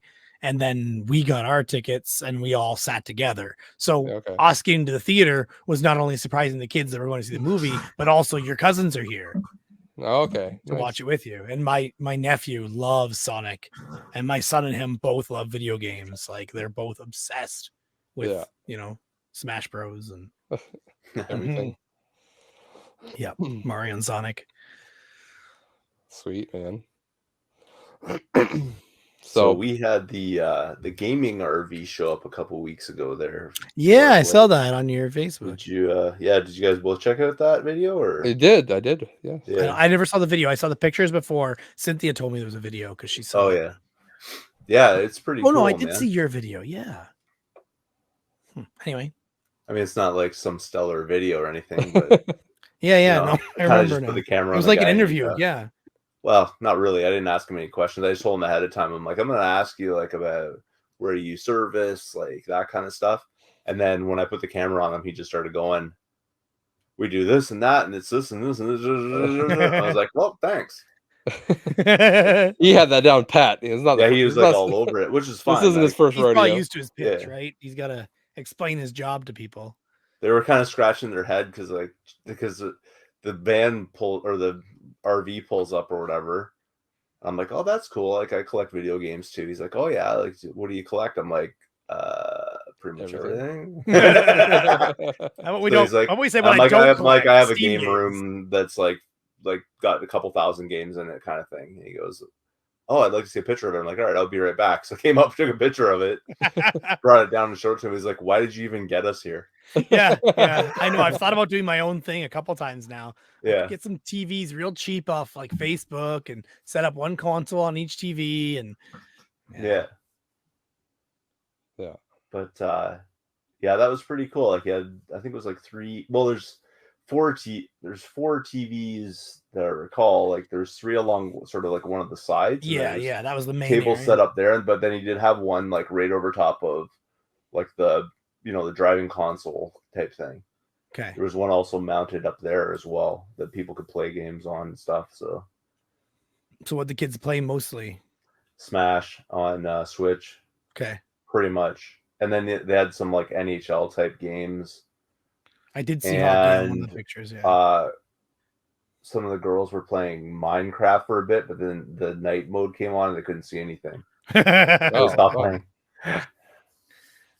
But yeah, you can exit out of the game and start it again in like creative mode with no nighttime. Yeah, I think that's what the guy was trying to do. So Yeah. the person, like, there's two people. The owner basically, like, obviously drives there, but like, I don't think he doesn't do all the other stuff. Like the other guy, like, so if you have food, like they don't provide food, you provide your own food, right? Okay. Yeah. Because that's a whole other avenue they'd have to get into, Yeah. like catering, the Licensing and food inspection. Yeah, health food, inspector. and all that jazz. So it's like they have counters there if you bring your own food in, but they'll serve the food. Like, they'll give it to the kids, and they know they're playing video games. So like, are you sure you don't want something? Yeah. Because the kids will just jump on the machines and like they'll go for hours and they won't even drink water, right? So Yeah, exactly. Yeah. So how long did you have it for? 2 hours, I think it was. Okay. Yeah, which was plenty amount of time. I mean, they probably could have switched into different games if they got. I think they started getting into. The boys played Smash for probably a good like hour and 40 minutes. Like the last 20 minutes, they put in Mario Kart, and then it was too late. Like, well, gotta go. 2 races, you're done. Time out. Yeah, that was pretty much what it was. It was exactly it. It was like 2 races, and then they were done. But yeah, it was pretty neat. They just parked it right up front of the house, and did you have neighbors coming out trying to join, or reporting you to bylaw or popped something? their head in just to take a look, kind of thing. But I'm like, yeah, you got to pay if you want to. A neighbor of ours got one of those like 4 years ago, and I'm like, we're definitely gonna do that sometime because that's just cool. I could see like at like a wedding, somebody getting them to pull in. And he said like bachelor party, like they'll allow alcohol, but the vehicle has to be on the property. Yeah. Okay. Right? Because it's like if I couldn't sit there like serving beer or something out of it on the street. Yeah. On the street. And there's no way that thing's fitting in my driveway. But if you pulled up to a farm or something and pulled it onto the grass, kind of thing. He's like, yeah, I've had people doing that before, and Yeah. Cool. But he's like mostly kids parties for the most part, but he does get like adult parties where it's like they just want like a gamer thing. So that's when the booze comes out and the, you know, that kind of stuff. It'd be like Travis's Geddon, but smaller. Yeah. Video Yeah. Geddon. Yeah. Yeah. Yeah. You don't listen to podcasts, so you don't know about Geddon. No. Travis and his buddies get together every once a year for the last, like, what was it, 12 years now? Something like that, yeah. They've been getting together in their one friend's house where he has like TVs in every room and consoles set up, like 4 Xbox 360s or Xbox Ones it moved on to, all set up for playing multiplayer and stuff like that. And then I think he said beer pong and other crap too, but mostly games. Yeah, and they do that once a year for a whole weekend. Wow. Yep. Yeah. Derek, we got to start our own Video Geddon. I know. Video Geddon in the north. I used to host LAN parties for all my friends, so it's not that much different. You gotta get like that original Xbox going with the like new things they're doing for online. I've got the original Xbox and a racing wheel for for 2 of them. Yeah, but I mean like they have like where you can like sync up online things. I think that would be cool. Like getting back into whatever online game, like online Xbox Live, but the like third party. But it like dials in, or not dials in. That's like it does networking. Yeah. It does networking and emulates a local network. Yeah. I forget the name of it. There was 2 different programs that used to do that. But yeah, it's definitely still out there. I think one starts with an H and one starts with an X. I can't remember what they're called though. I think there's another one that they're working on that's going to make it like really easy to get into and all that jazz. Yeah, Actually, I think is one of them. Yeah, I remember that one. I think that one's gone or bought out by LogMeIn, I think. So it's paid now or something. Yeah. The other one, like it was like X-Link or some weird thing like that. But X-Link Kai. Yeah, like that. Yeah. I'm pretty sure that's what it was. So strange. I was just listening to Giant Bombcast podcast today, and they were talking about exactly this. Oh, really? Of all the things, yeah, this exactly. I've always thought it would be pretty cool to like do that and set it up as some sort of stream. Derek, get on it. Yeah. I just don't know how to do that. I could do it. It's just a matter of having time to do it. I think we were just talking about having too many hobbies and not enough time, right? Yeah. Get rid of the Xboxes. Just keep the ones that work. Yeah. I got 2 racing wheels. I want to set up 2 TVs. I actually wanted to do it at Barrie Game Exchange sometime and have 2 Xboxes with racing wheels and some racing game where people can go head to head. But Hodge just kind of got away from the play area. Yeah. Well, so he's not interested in doing that anymore? I don't think so. Oh. Right. There wasn't one at this last one. Was it? It wasn't that could also be because of people, COVID, or maybe it's like it pulls people away from buying stuff. I don't know. I'm not sure. Yeah. Yeah, it could be a COVID thing too, right? Yeah, it could just be COVID. They don't want people touching everything. That makes sense. So. Yeah, because I brought my arcade sticks to that a couple times, and so did Ryan, Rhinovision. Yeah. Right. Was he? He wasn't there this time, was he? I didn't see him. I didn't think so either. I saw somebody I recognized, but I don't think it was him. So we just have to get that show up to like one of those like multi-show day things. Where, yeah, Hodge has been debating that. That's something we need to bring up when we talk to him. Yeah. Yeah. We gotta all go crash at Bill's house for 2 days. I'm sure he'll love it. Yeah. He won't have a choice. We all know where he lives. Hey, I don't think there's what's the other like what else would be a multi-day show like that around here? There's nothing, right? In here, nothing at all. No. Like you want something comparable, it'd be like Midwest Gaming Classic. Yeah, which is happening this weekend, actually. I think. I thought someone was tweeting about it. Yeah. I'm talking about it in Canada though. I don't think. No, there's nothing. Like nothing. What's the Fan Expo is huge, but it's that is multi-day too. Yeah, but it's not like exclusively like video game related stuff. It's like cosplay and comic books and everything. It's not like the Philly show or the Chicago stuff or the whatever. It's more like a Comic-Con gig, right? Yeah. But with that, you do need to have like the entertainment factor going on. You can't just be a vendor tables only. Yeah. Like they have like display areas, they have whatever Arcade areas. Arcade, Arcade museum, free areas, play, you know, vendor the floor. gaming floor, like the selling of games floor type thing. Yeah. So you have to have all that. You can't just have like. Well, just there's where we're selling gonna it. have Video Game Geddon right there. Just at Hodges thing. There you go. We're all just gonna hang out there. We're not gonna Yeah. leave. That's so much easier than trying to set up at my house. And lots more space. Yeah. The Hodge just needs to rent out like a place that has 2 rinks, right? The 2 arenas. And rent Yeah. out both, right? Exactly. Yep. I'm sure it's real cheap. So, real cheap. Well, it must be worth it, or it wouldn't be done. So. Yeah. So I never asked them. Did anybody find out how many people attended? Like as far as attendees? No, I did ask if it was record, like it was higher than before, and he said yes, record cool. attendance. Yeah. I remember him saying at dinner how many people were there, but I don't remember the number. So, Okay. but he did say it was the most he's ever had.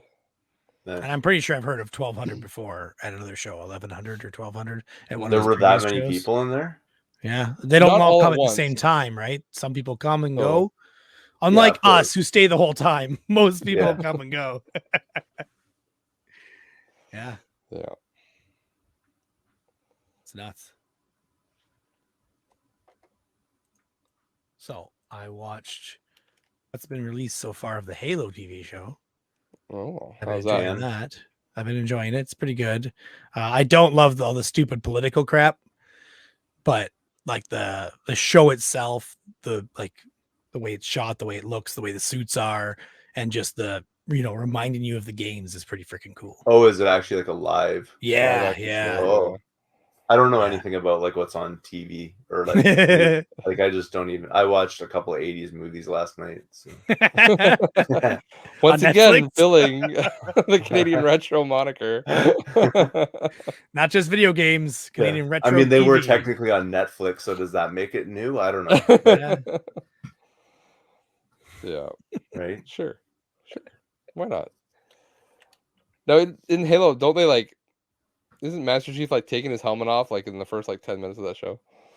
It's longer, I heard. think, but yeah, it definitely is like, hey, I'm a person under here. Yeah. You got to relate to the people. They did a pretty good, like, speaking of that kind of thing, like with the Mandalorian, they did a pretty good job of keeping it engaging, even though the guy's wearing a helmet 95% of the time. Yeah. I think who And they had eventually for that the one. reveal, and that was like a big deal. But Yeah. but it's like there Weighted. was probably like 5 or 6 episodes where it's just him in the helmet.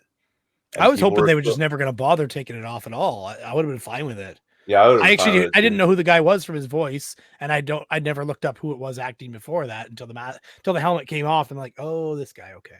I don't even know who he is. That's Pedro how out of the Pascal. loop I am. He's pretty famous. I barely knew him. I only actually knew him from one of the Kingsman movies. I knew as soon as I heard his voice, I knew exactly who he was. That actually goes into another thing that happened. I hurt myself. I hurt myself today. Is this like a confession? This happens. This is a This is a Hodge started this. So Oh. he Yeah. has a segment for this as well. Him and Fraser on their podcast. I hurt myself today. Yeah. And a little jingle. So I've been training a lot of people at work, and that means I have to sit in the passenger seat of a very bouncy truck that has no suspension in that seat whatsoever. Compounded by the fact that I think before the last episode, actually, I had fallen down my basement stairs. Yeah.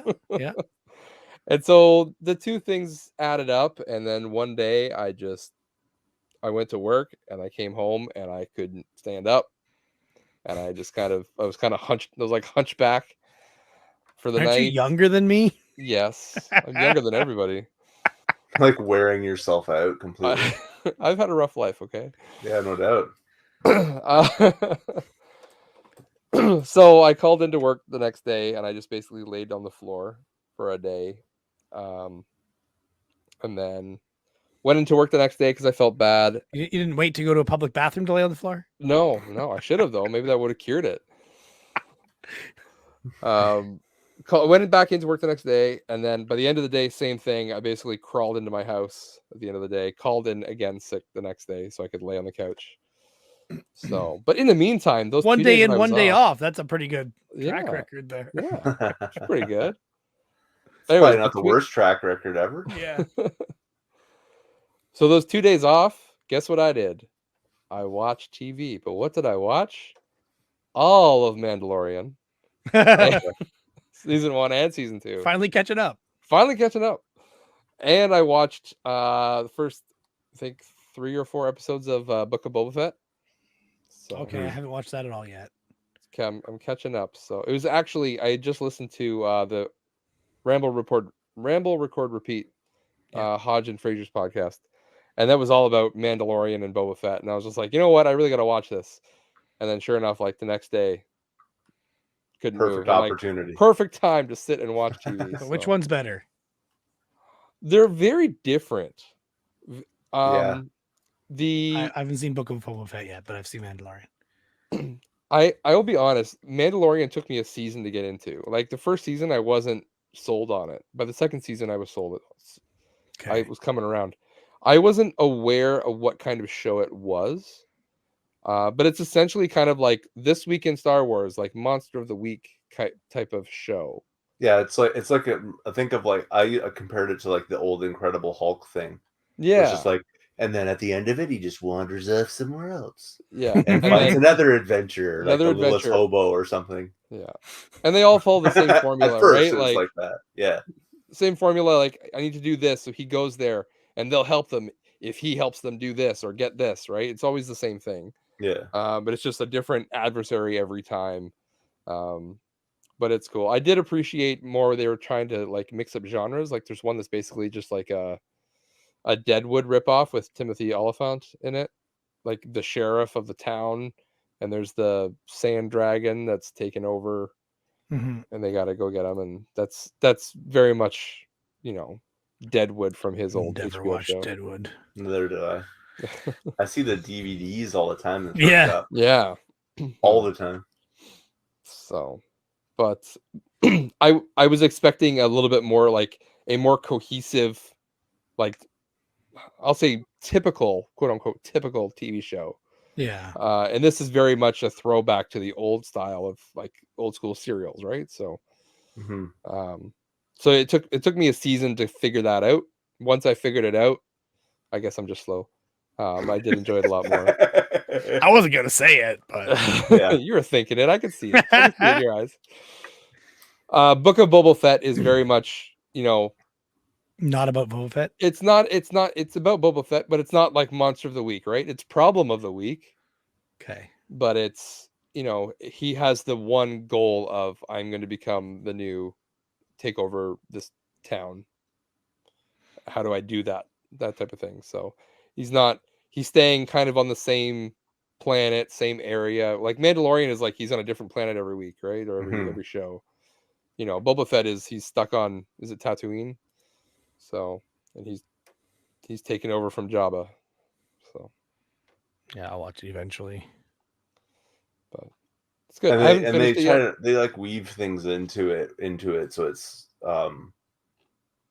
into the old things, like into the older movies. Old movies, yeah. Yeah, because the timelines kind of like intersect, like between movies and events and things that unfold, because they tell some of the backstory, right? And then they tell like the current event kind of thing of the movie or the show. Yeah. But so that it has like this huge like time skip kind of thing. Yeah, there's lots of things happening in the interim, and those things intercept times in different movies. Yeah. Right? Yeah. So it all makes sense when you watch it though. Like they do a pretty good job of saying, okay, this is what's happening now. So yeah, the Boba Fett, like it picks up pretty much right after he falls in the Sarlacc pit in Return of the Jedi. So it's him coming out of the pit, basically. So there's like a whole flashback section of like what he did at that point, like how did he survive and who did he see and what did he do. But they never tell you how. Would be more interesting. That was kind of lame. that part of it. So he basically just like slashed his way out, kind of thing, or whatever. Basically, yeah. Yeah. It's like, well, what's the big problem then? Couldn't anybody else have ever done that? Well, that's I think that was the thing, is it goes back to the Mandalorian armor that he had on, right? That's what that protected him. Yeah. Oh, okay. Maybe Right, I missed that finer detail, because I was just like, well, if anyone could do that, what's the huge danger here? Well, they actually make the armor actually make sense, right? Because you're just like, whatever, a lightsaber can get through anything. But they explain it in Mandalorian and in Boba Fett, like, yeah, the armor they have is so strong that even a lightsaber can't even cut through it. So, unless you're cutting off the guy's head in that. Well, it's not protected, right? That's the weak spot. Oh, that neck piece. You didn't get the upgrade. Yeah, exactly. You didn't get the neck protector. Yeah, that's what you should have picked. That was DLC. So, yeah, it was good. I've enjoyed it. I need to go back. I need to finish Boba Fett. I plan to do that soon. Obviously, my time got taken up with pricing for Barrie, and just kind of that's why I didn't do like another. Because I had a couple of days where I got to work on the PC. Yeah, the Windows 98 PC videos, but then Barrie came up, and I'm like, well, that's the priority, is getting stuff ready for that. That's a wrap. You gotta work on this. So. Yeah, I think it'll pick up in the summer when I got time off, though. Yeah, I'll be able to do more of the videos kind of stuff, and yeah. So. And then my other channel, my AD&D Second Edition channel, Ooh, how's which that not going? a lot of people necessarily know about. Well, horribly, because I haven't been able to upload anything really to it because everything was closed. So, because it's always just like, oh, it's still thrifting. Like, it's just like stuff I found. Right?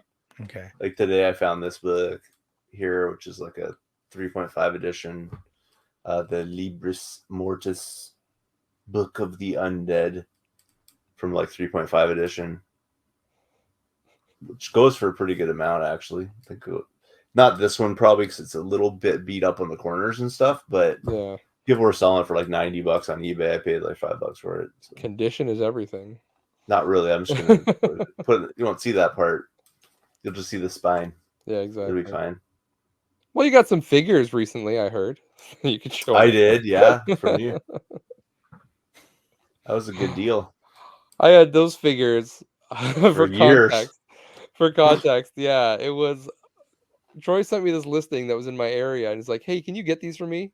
It's like, "Sure." Okay. And it was like right before COVID hit. Yeah. I just all of a sudden I have had these sitting in a plastic bag on my shelf for the past 2.5 years. Yeah, it's like March of 2020 or something. Yeah. It was like right before, because we're gonna. I think we were gonna go to the Barrie Game Exchange was gonna happen, and it was like 2 months away when I picked them up. And and all of a sudden it was like, well, it's not happening anymore. So okay, well, next, in the spring, and then that didn't happen. And, but now things are like clearing up. You guys can come on over for the Extra Life, the charity event. Yeah. It's so much better when people are here. I think it generates more interest too. Yeah. It's not just to keep me awake. But I gotta get testing out the purely selfish reasons. I'm pretty sure I had COVID this one weekend. Yeah. But all it was like a cough. No, when you're doing Extra Life? Or? When I had it, yeah. All it was like a cough, and it wasn't even like I didn't even have a sore throat. I just coughed strangely. Yeah. And then I think we're all just also more susceptible to everything. Yeah. But then my wife tested, and she tested. Oh, okay. And my father-in-law had it because he had to go to the hospital for something else, and then he tested at the hospital. They tested him, and he had it. Yeah. So I'm pretty sure I had it, but it was just like that was it, and that's how it affected me. And I'm not saying that's everyone's experience, and I know I'm not belittling other people's experience with it. No, of course. But I'm like, that was literally my experience with it. I know I had it, for sure I had it. And that's what it was. So it must have been like the pussycat version of it or something. I don't know. It honestly, it hits everyone different, and vax versus unvaxxed, or Yeah. partial vax. So everything affects it. So yeah, same. I got it too. Yeah, I was fair. I Like think a I was month ago. fairly juiced up at that point with vaccines, so Yeah. it got me at the right time. It's down to the point where it's just kind of like, everyone's going to get it eventually, right? It's not. I've already had my bout with it. So. It's not if you'll get it; it's when will you get it. Yeah, everyone will have it at some point. I felt so unclean though. As far as I know, we've not had it yet. But that's the thing is, you wouldn't even. We've know been sick like right? 3 or 4 times where we're like, this has got to be it, and we're like, we do the tests, and there's nothing for any of us. Yeah. Maybe you're just asymptomatic. I have a you don't cough even right know, now right? too. Yeah. Yeah. Yeah. Yeah, that one sounded about right there. Hide you. So Nintendo Switch Sports is coming out. Is that tomorrow? Yeah, that looks good. I actually did the demo for that. Actually, I haven't done it. I forgot Nintendo Switch Sports. Yeah, it's like Wii Sports with Switch. Yeah. It's a Do you know what year it is, Troy? I don't buy new video games. You have a Switch. My son uses the Switch. Yeah, my son uses the Switch. I used it occasionally. Yeah, it comes out tomorrow, which for everybody who's pretty much listening to this use it. will have been 3 days ago, 2 days So ago. 29th. Yeah, 29th it comes out. I've heard good things from people who have played it. I haven't tried the demo yet. I forgot there was even a demo. I did. Usually my son sees the demos and tells me. It was like a play test weekend, basically. Like they're just servers, yes, kind of thing. Yes, not a real demo, but I think you had to be a Nintendo Switch Online subscriber, which I don't think you are. That sounds right. No, I am not. So yeah, that makes more sense.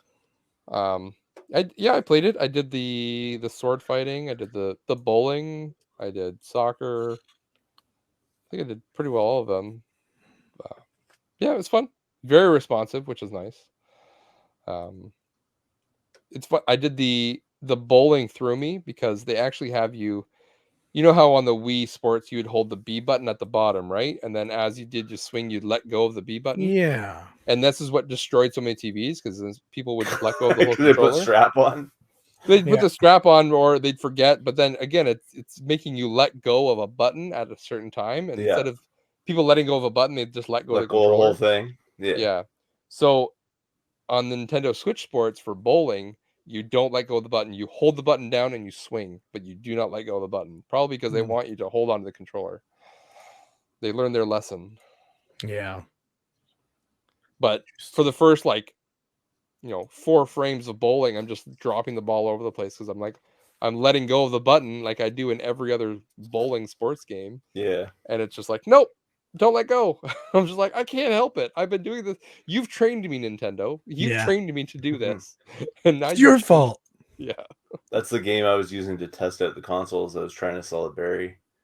Was Wii Sports. It's classic, man. It's a classic. Sitting there in my garage, midnight, just plugging Wii's in. Plugging Wii's and waggling. Yeah. Waggling around and like, I gotta get a life. This is what am I doing?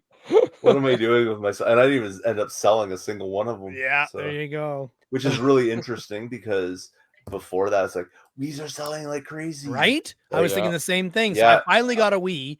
A friend of mine brought over a bunch of his stuff, the same guy that gave me stuff last time. And one was an inbox Wii, like freaking clean as hell.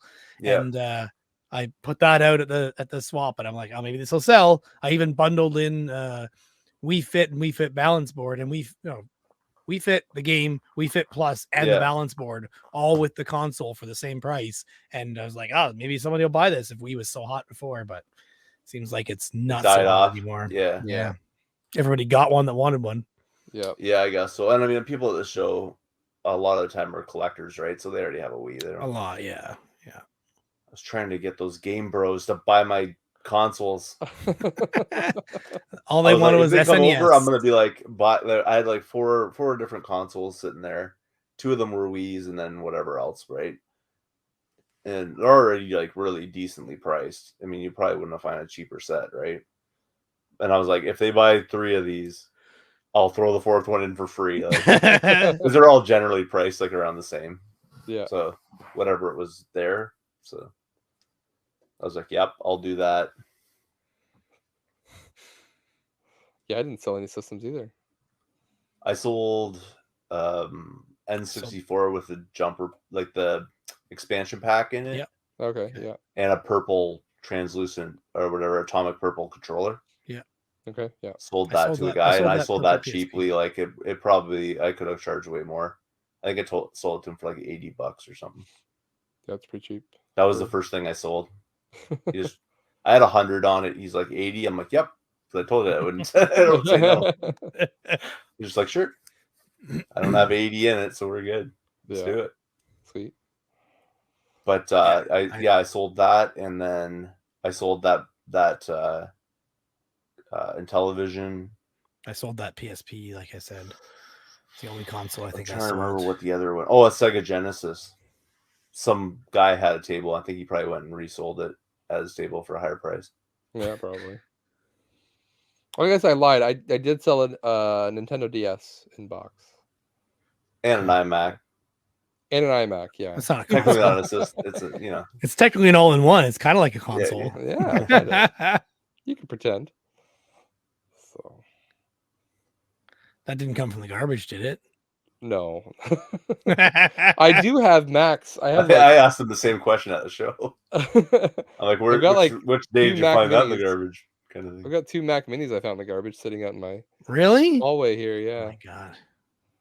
So I got to figure out what to do with them. What's a Mac Mini? I don't know anything about Mac either. So it's like a small. A little bit bigger. It's about that size. Okay. Yeah. It's like some people use it for their TV. Some people use it for just having a small computer. It's a small computer. Yeah. It doesn't have a display. You got to hook up your own display to it. So yeah. But they're interesting. You didn't sell those? I didn't have time to format them or do anything, so I forgot to format one of the Wii. Oops, that's fine. Someone's rando stuff on it. Whatever. Yeah. If there's downloaded games on it, it's just extra for them, right? I guarantee you walk up to that swap and buy every Wii in there, none of them would be formatted. I formatted one of them, but not the other one. Yeah. I mean, I bought like a hard drive from a thrift shop, and I was like, oh, it's like whatever, a terabyte drive or something like that, right? Yeah. So I'm like, oh, that's worth picking up. So I plug it in, whatever, and I'm gonna format it, obviously, but I'm going through, and it was just like somebody's full porn drive. Oh my God. That's great. And I'm like, and that drive was sitting at work forever. Oops. Without you knowing what was on it at the time. You're like, knowing what was on it, because I plugged it in to do that, right? I plugged it in to watch it, yeah. To watch it, to format it. Yeah. And then I guess the cord that I was using wasn't enough for it, to make the connection. Yeah. So I was like, oh, whatever. And then and then it sat there for like a year. Then I brought it. I brought it home, and I'm like, I'm gonna try this again, like on my, my computer. And then I tried it. It didn't turn on. And then I used a different cord, and then all of a sudden it was I tried a couple of different cords that didn't work, and then I tried a certain cord and it worked with it. And then I'm looking through. I was like, oh my God, that thing was sitting at work, that's good, in my desk. Speaking of them at work, not being happy with you. You couldn't even explain that away if you wanted to. No, I bought it at a thrift shop. You can still see the sticker on it. Sure, buddy. Fault, not mine. That's some good urban disguise, I throw stickers on stuff to hide it too. Yeah. Unbelievable. I'm just like, wow. Okay. So yeah, format everything. Yeah. I bought PCs that had like grandma's PC or whatever, and it's just got all the pictures of her family weddings and stuff like that. And I'm like, should I back this up and try to find these people? I picked up a computer on the side of the road. I'm like, maybe I can fix it. Brought it home, all these files on it, like people's photo collections and what else did I find? I can't remember. Yeah, some video games on it. I'm like, do you not want this stuff, or did it die on you and you couldn't get it working or something? I think that's what it Like- was with this one, because there was I think one of the sticks of RAM in it went bad. Okay, yeah. So then I just like tested like each stick of RAM. Yep. Like I just put one in at a time. And it See if booted power up on. with It's like, one of oh, them. power's on. Then I put the fourth one, and it's like, like I almost think the Yeah. one I found on the side of the road might have been the same story. yeah. So it's just like one dead stick of RAM, so the thing wouldn't boot right. Yeah. So yeah, but I had like all grandma's old files on it, and like all these like what old ladies would play for video games. Yeah. Yeah. Yeah, Free cell. Imagine. yeah, stuff like Backgammon. yeah. So They probably thought I the had to files were all format done. that. But it had like wedding pictures on it, her with her grandkids. Like, Yeah. wow, like nobody was like, hey, let's take the drive out of it Yeah. Yeah, no one cares. and get the stuff off of the drive and put it on the new computer. Like, Yeah. Most people know someone who's tech savvy enough to help with that. Like, yeah. Well, that's the thing. Like I think a lot of people end up in life losing their pictures, right? Oh yeah, my brother goes from lost one computer his, to another. my sister lost hers. They Yeah. had laptops and everything was on the laptops, and the laptops get dropped and kids play with them, and the hard drives on both of them died within a year of each other, like my sister's and my brother's. Yeah. And there goes that.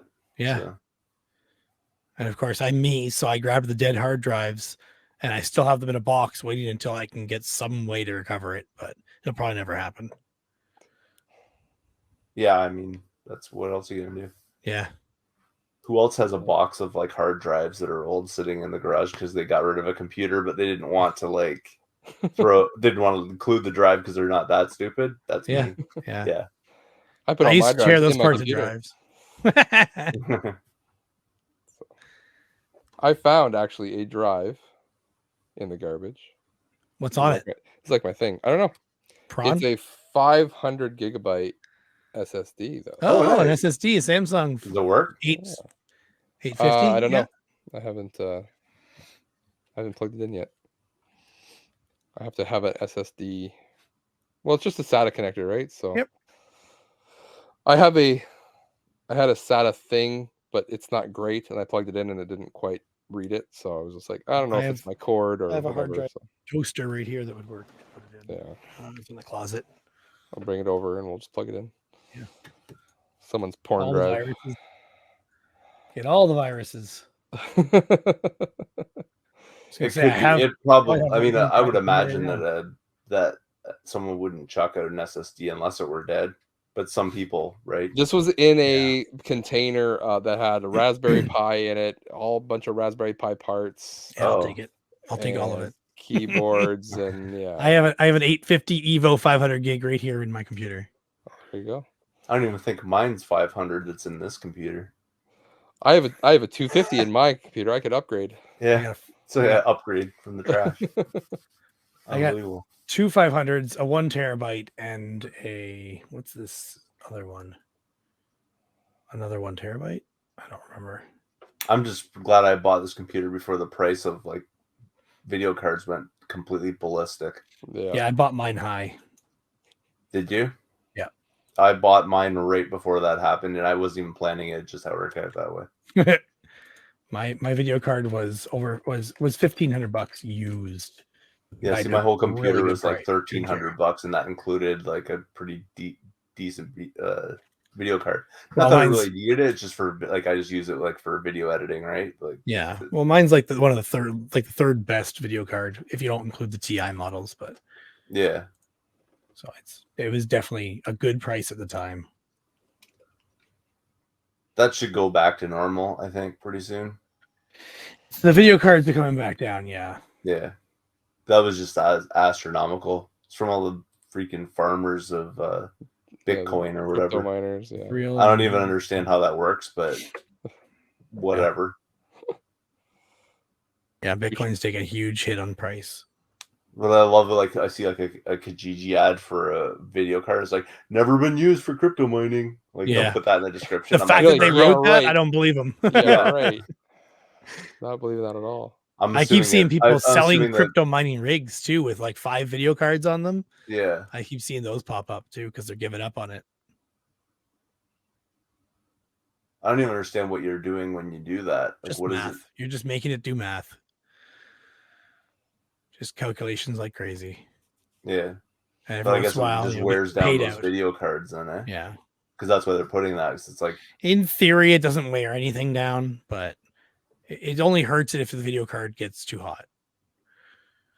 But it's not totally provable one way or the other. But Linus Tech Tips did a video on it where he took a card that was known to be mining for like 2-3 years and compared it to performance of a brand new card, yeah. and they performed the exact same.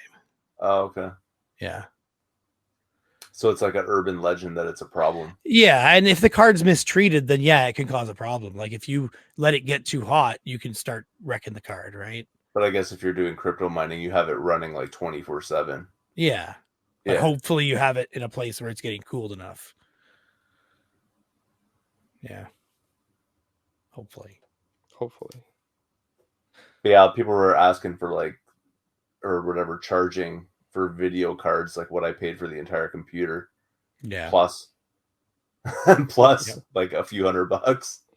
Yeah. For video cards. I'm like, what is going on in the world? Like, Yeah, and the old cards all went up in price. Yeah. yeah. It's just a shortage, right? Of Yep. cards. Everything. And there was also an then extra the crypto. tax put on cards by Trump. I think it was Trump or the Trump government. They put an extra tax on electronics made in China or something like that, and it affected video cards and put the prices up by like an extra 20% or something. Wow. And that has gone away now, and that's one of the reasons why prices are coming back down. Oh, okay. That and more supply and less demand, and yeah. I could understand doing that if you actually made cards in America. Right? Yeah. Yeah. But it makes no sense to like, yeah, put up the price like, for something we're that's the gonna- only place to we're get it. gonna like make the bottom drop out on the market or like, or whatever, like try to push it up so it's like unattainable. Like, yeah, but we can't obtain it here. So Yep. ooh, You're hurting that makes yourselves. sense. Yeah. So I was watching a lot of YouTube videos from these guys who hack and get back at scammers. Okay. Oh yeah, like One channel was Scammer Payback. The other guy is Kit Boga. Kid Booga, yeah. Yeah, I watched that one. That and guy's then Jim funny. Browning as the other one Yeah. that I was watching. I watched mostly Scammer Payback lately, but Kit Booga has good videos as well. Yeah.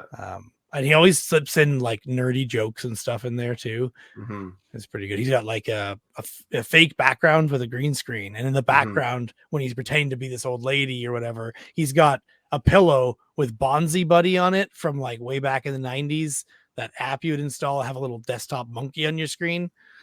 Just hilarious that he has weird references like that. And something about AOL he made. No, he had an AOL icon on his desktop. Yeah. On his He fake does computer. like a virtual desktop. Yeah. So they have access not to his computer, but to this the virtual like computer. Yeah. fake computer. Yeah, and they've done it where they like have the virtual computer running Windows 98 and call in to the scammers, and they have no idea what to do because they've never seen it or have never tried to hack it. It's so good. Yeah, that's a good one. I think I put a few comments on his videos. It's just like, man, you are doing the world a great service by wasting because he'll keep them on there for like 8 hours. Yep. And then it's the end of their day. They're way over time, and he's like, yeah, you're not getting any money out of me. Yeah. So they just waste, like, just save probably who knows how many people from getting ripped off, right? Yeah. Yeah, exactly. So, like, you're doing a major service there. It's entertaining, but you're actually, you're helping people. Jim Browning's he's hacked into some of the people's computers, not just the way that Kit Boga and Scammer Payback do, where they just but he even time, got into their security system on their other computers in their office, and he helps out the other guys when they do one of theirs, and he'll have surveillance footage of the guys in the office from their cameras. So good. Yeah, I've seen one where I don't know how necessarily real it is, but they like kind of basically reverse hacked them. Yeah. So while they were connected, they went the other way. Yeah, so that's right? what Jim And Browning found some secret way to do it. But gets in there and just like completely destroys their computer. yeah, the scammer payback guy does it a lot with AnyDesk, which is one of the tools they use. When they request to control his computer, he also requests to control their computer. And they just said accept because they're not used to having people ask to control their computer. And he gets into their computer and then he can access their file system and he grabs all their records, like their call logs of everyone they've scammed that day. And then he'll call them back afterward and let these people know they're being scammed and don't send money and stuff. And then he deletes all the files off their hard drives. Yeah. I've seen him completely destroy computers. Like, yeah. Like, where it's just like that computer is never going to work again. Like you just completely. But I'm just worried about when the scammers clue into this and they start using a virtual machine. Yeah. Yeah. You gotta wonder why they're not watching these videos themselves, right? Like they are. They are. And there's even some that are like recognizing his voice or even his fake voices, and they'll call him out on it. Like the scammer payback guy goes by Pierogi, and they say, Pierogi, is this Pierogi? And eventually he'll give in or he'll tell them or whatever. But by that point, he already got enough info on what they're doing, what their scam is to try and let people know. And usually when he does this, he's live streaming. The Kit Boga guy streams a lot as well too on Twitch. And I just watch do the it YouTube live videos. Yeah, you can get the edited version, right? Down or whoever he's working with is editing. I did watch him live one time, but that's the scammer too slow payback for me, man. That would take forever. He does it for he'll do it like an 8-hour thing. Yeah. Like he'll just keep him on and be like, well, let me just check with Billy or whatever, and like waste some more of their time. And it's like, or I'll call you right back. And the guy's like, no, don't call back. Don't call back. Don't hang up. And then he'll like just, talk to his viewers and tell them why he's doing what he's doing and then call them back and waste more of their time. And then gets other people in it too. So like he'll get like two scammers on the line together. Yeah. So they're like, don't listen to that guy, or like, like this guy from Microsoft called. Can I bring him on here so you can tell him what you're doing to my computer? Maybe he can help out. And he's pretending they're Norton. He's pretending they're Microsoft. Like, so they're sitting there arguing back. Yeah, the two scammers are yelling at each other, being like, "Don't pay him! Money, right? Don't pay him! He's a scammer! Don't pay him! He's a scammer!" It's really entertaining. Yeah, good times. I like the good that they're doing as well as it being entertaining. Yeah. The scammer payback guy got actually contacted by an insider that he had via text. You got like a text saying, hey, this woman's about to be scammed at $150,000. Please help her, stop her. So he got on a live stream, started trying to call her, but they had already told her to turn her phone off. He was talking on the stream, telling like what general area she's in. It was in Montreal, and he doesn't know cops in Montreal, but he does like for the US, he knows some cops that can help out.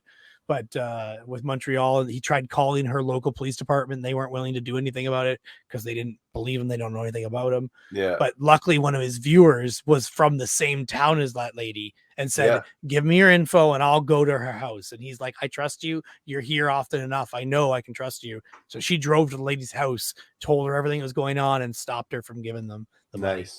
Yeah. Crazy. Yeah. I think he's got like 4 million subscribers.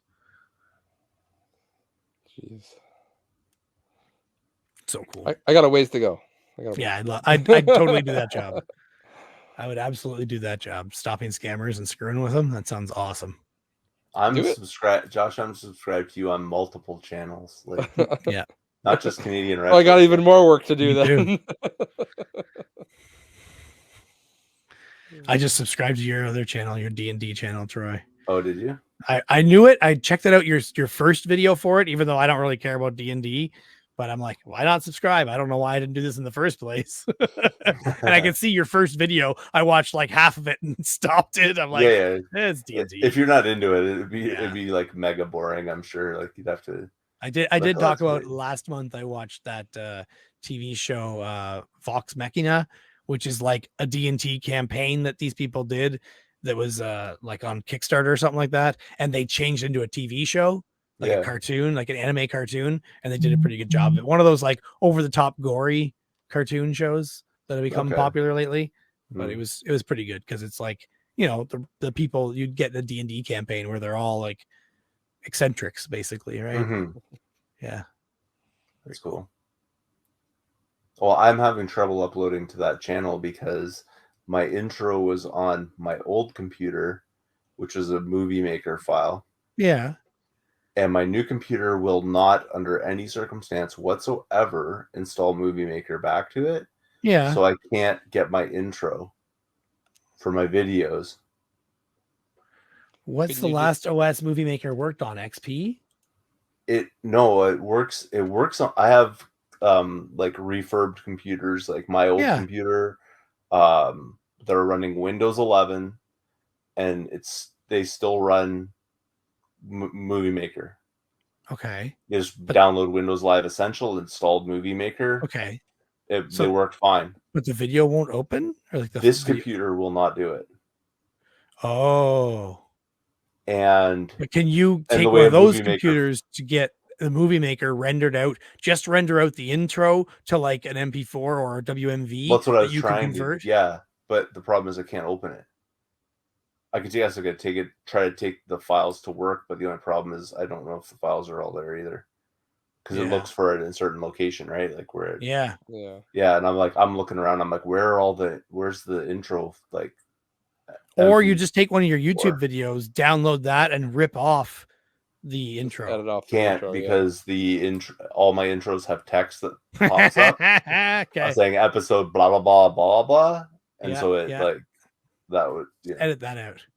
Yeah, I tried that too. It didn't work because it overlaps the artwork part of it. So I got to remake my intro. It's good to good excuse to remake it. Right now I have the music, so I have to remake. It's a good start. It's a good start. Yeah. I have faith in you. But I even like my Canadian, like Movie Maker, that was so easy to make a video. Yeah. I could make a video in like 5 minutes in Movie Maker and upload it, and it would have like, transitions and text and whatever. Yeah. If I try to use it, like anything else I use, it takes me hours. Yeah. To edit. It will for the first little while until it does anyways. It doesn't matter. It does anyways. Like I've done a few videos on like Shotcut and stuff. I don't know Shotcut. And that's like the easiest thing I can find like to work with. Because I'm like, I don't need like all I need is like an audio track and a video track, and I'm good. Yeah. Like, I use Hit Film Express is what I've been using lately, because it's like it's close to what it looks like Adobe Premiere, and gives you more features, like you can do like resize it so you can do 2 shots at once or picture in picture or anything like that. Yeah. Whereas I mean, Movie Maker didn't allow that. Yeah. But I use something else to like do shots like that and then just import that into Movie Maker. Gotcha. If I wanted to do stuff like that in the past, because fiddling around with, like, if I wanted to zoom in on something or crop something out or whatever that Movie Maker couldn't quite do the thing I wanted to do, then I just do it in something else and then bring it into Movie Maker. That's more work in a way, but yeah. No, it's all my intro, everything. Because with a Movie Maker file, I could just like delete the content part of it, keep my intro, change the text, instead of remaking the intro every time or But if you had rendered out the intro as a video file on its own, well, then I wouldn't be having this conversation. Then you wouldn't be having this conversation. But another tool would be easy to use then. Yeah. But I can't open the Movie Maker file if I don't have Movie Maker. Yeah, but I can. I've tried programs that are like, we can open Movie Maker files. I'm like, no, you can't. You fail. No, I'd start up a Windows XP machine if I had to, and put on the old Movie Maker and see if that worked. But the only problem is those files point to the. But does it give you an error saying where the file is supposed to be that you could find that off the old computer? The old computer has been wiped. Oh, okay. So hopefully you didn't lose files somewhere. Yeah, well, whatever. It's just the intro. I got to figure it out, but that's the part of it, so I have to figure it out. I have a video for that channel. Some really cool stuff I've found recently, but not recently, actually, for like a year. Because, thrift stores were closed and stuff for a while. But yeah. GIFs and Josh's stuff is in that. Because I filmed it after Barrie. Yeah. Well, yeah, hard to film before. Yeah. No, but I mean, like, I had stuff I could have made a video, but then After okay, you gotcha, gave me gotcha. that stuff, then I recorded a video, and I'm like, all right, I'll just figure out how to do this intro. And I'm like, no, that didn't happen. That was like 2 hours of, okay, forget about it for now. I'll get to it. Yeah, that's fair. I use Sony Vegas is what I use for mine. Yeah. It goes on sale pretty regularly on Humble Bundle, so I got it for like $20. Yeah, that's pretty simple. As I need to learn to do something, I just like there's so many YouTube tutorials for everything. So yeah, I just find it's like it doesn't matter which program it is. It's just the jiggery. Like you have to sit there going, blah, blah, blah, and Movie Maker's like cut, boom, boom, done. Yeah, like, and I don't know why Windows got rid of it, but that was the most idiotic thing they could have done. Like, there's no reason to get rid of it. It's like, well, there's better things out there. I'm like, yeah, but they're more complex and it takes more actions to do simple things. Simple thing that I just want to do. They just didn't want to support it anymore, probably. They're just not in touch with the people, man. That's the problem right there. Not in touch with the common There's man. 5 people that used it ever. They've got stats, yeah. It was the best. And Troy had 2 of those accounts. Yeah, probably. Yeah. Yeah. I swear, but like the other one's just like there's all these like different little timeliney things, and when you go to cut something, it's just not like it's not as I can cut in Movie Maker and like it's so precise, it's unbelievable. These things got like zooming out doodads and all this weird. I'm home figure from gold. I'm hearing Canadian retro, man. I know. I just want to go back to the good old days of making videos, you know. Windows Movie Maker retro over here. Yeah. It's like why wouldn't I'm surprised somebody just hasn't basically replicated it pretty much exactly. And maybe added a couple of like extra whatever doodads to it so people could, you know. There's got to be one of your videos here that the intro doesn't have the text over top. There's got to be. They're all have the episode thing because all I do is I go in and change the text. I'm just hoping for one that has shorter text, so the episode thing doesn't overlap the picture, so I can crop out the black. It goes into the black bars on the side, right? Yeah, that's what I'm looking for. But... That's what I was looking for too. So have fun. Because I found the one that I thought would do it. This is the closest one, the one that's just pickups to do. Just pickups. Yeah, that's the closest. It almost doesn't touch, but it does. It'll probably be like 5 minutes for you and like 3 years for me to do whatever you're trying to do. Yeah, exactly. This is the guy who went back and watched all of someone's YouTube channel videos. I don't know what you're talking about. I could totally do it with this one. I could edit this one to make it work. Oh yeah? Yeah. So do it and send it to me.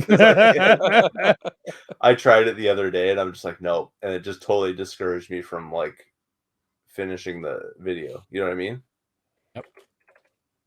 I was just like, no, this is too frustrating. I was like pulling my hair out. I'm like, no. I tried a thing. It's like get rid of text on a video type thing. So I clipped that part of the video, kept the rest of it, right? And just clipped that part where the words came up, imported it into the thing. And then put it, and what it did was like blurred everything. So I'm like, oh, that looks great.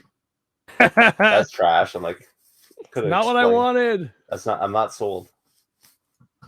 So that was, that's what was going on with that. It's very irritating. Yeah, I'm starting to work. Very irritating. And I'm like, it's been, because the problem too is like it's been so long since I uploaded anything. I'm like, I don't even know where the source files or any of this is. That's what I was figuring. Yeah. I'm like finding bits and pieces of it. I'm like, I'm way more organized than that.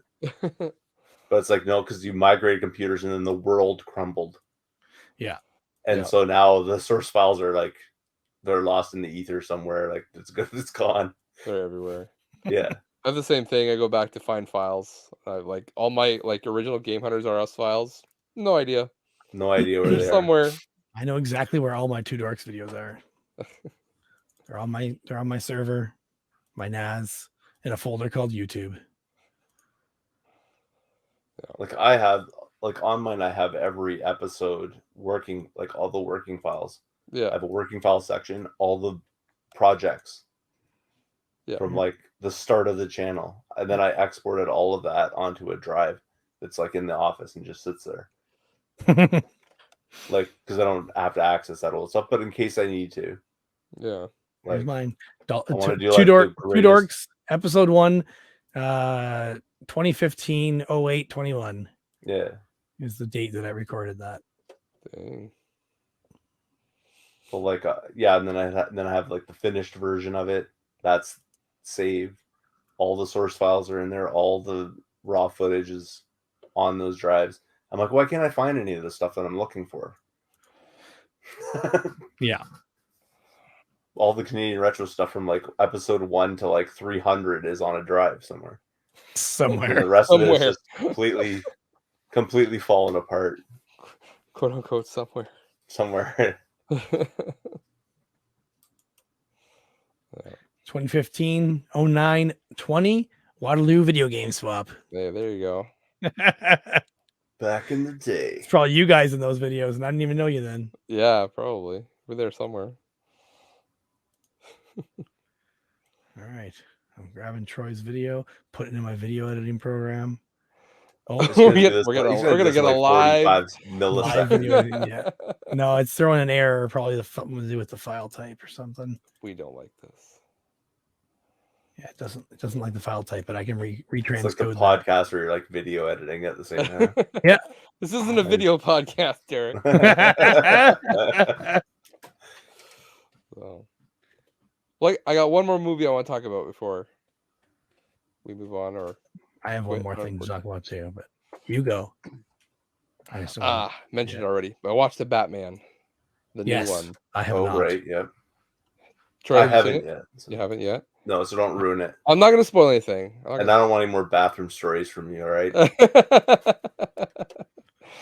Hey, this is what you come to the podcast for. That's why you Right. don't come. He won't come again, that's for sure.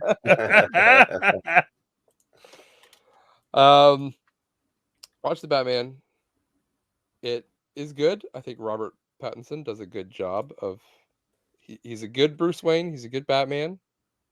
There's always the debate, right, of whether Who's the best Batman or who's the best whatever. Batman, right? So Yeah. I don't think I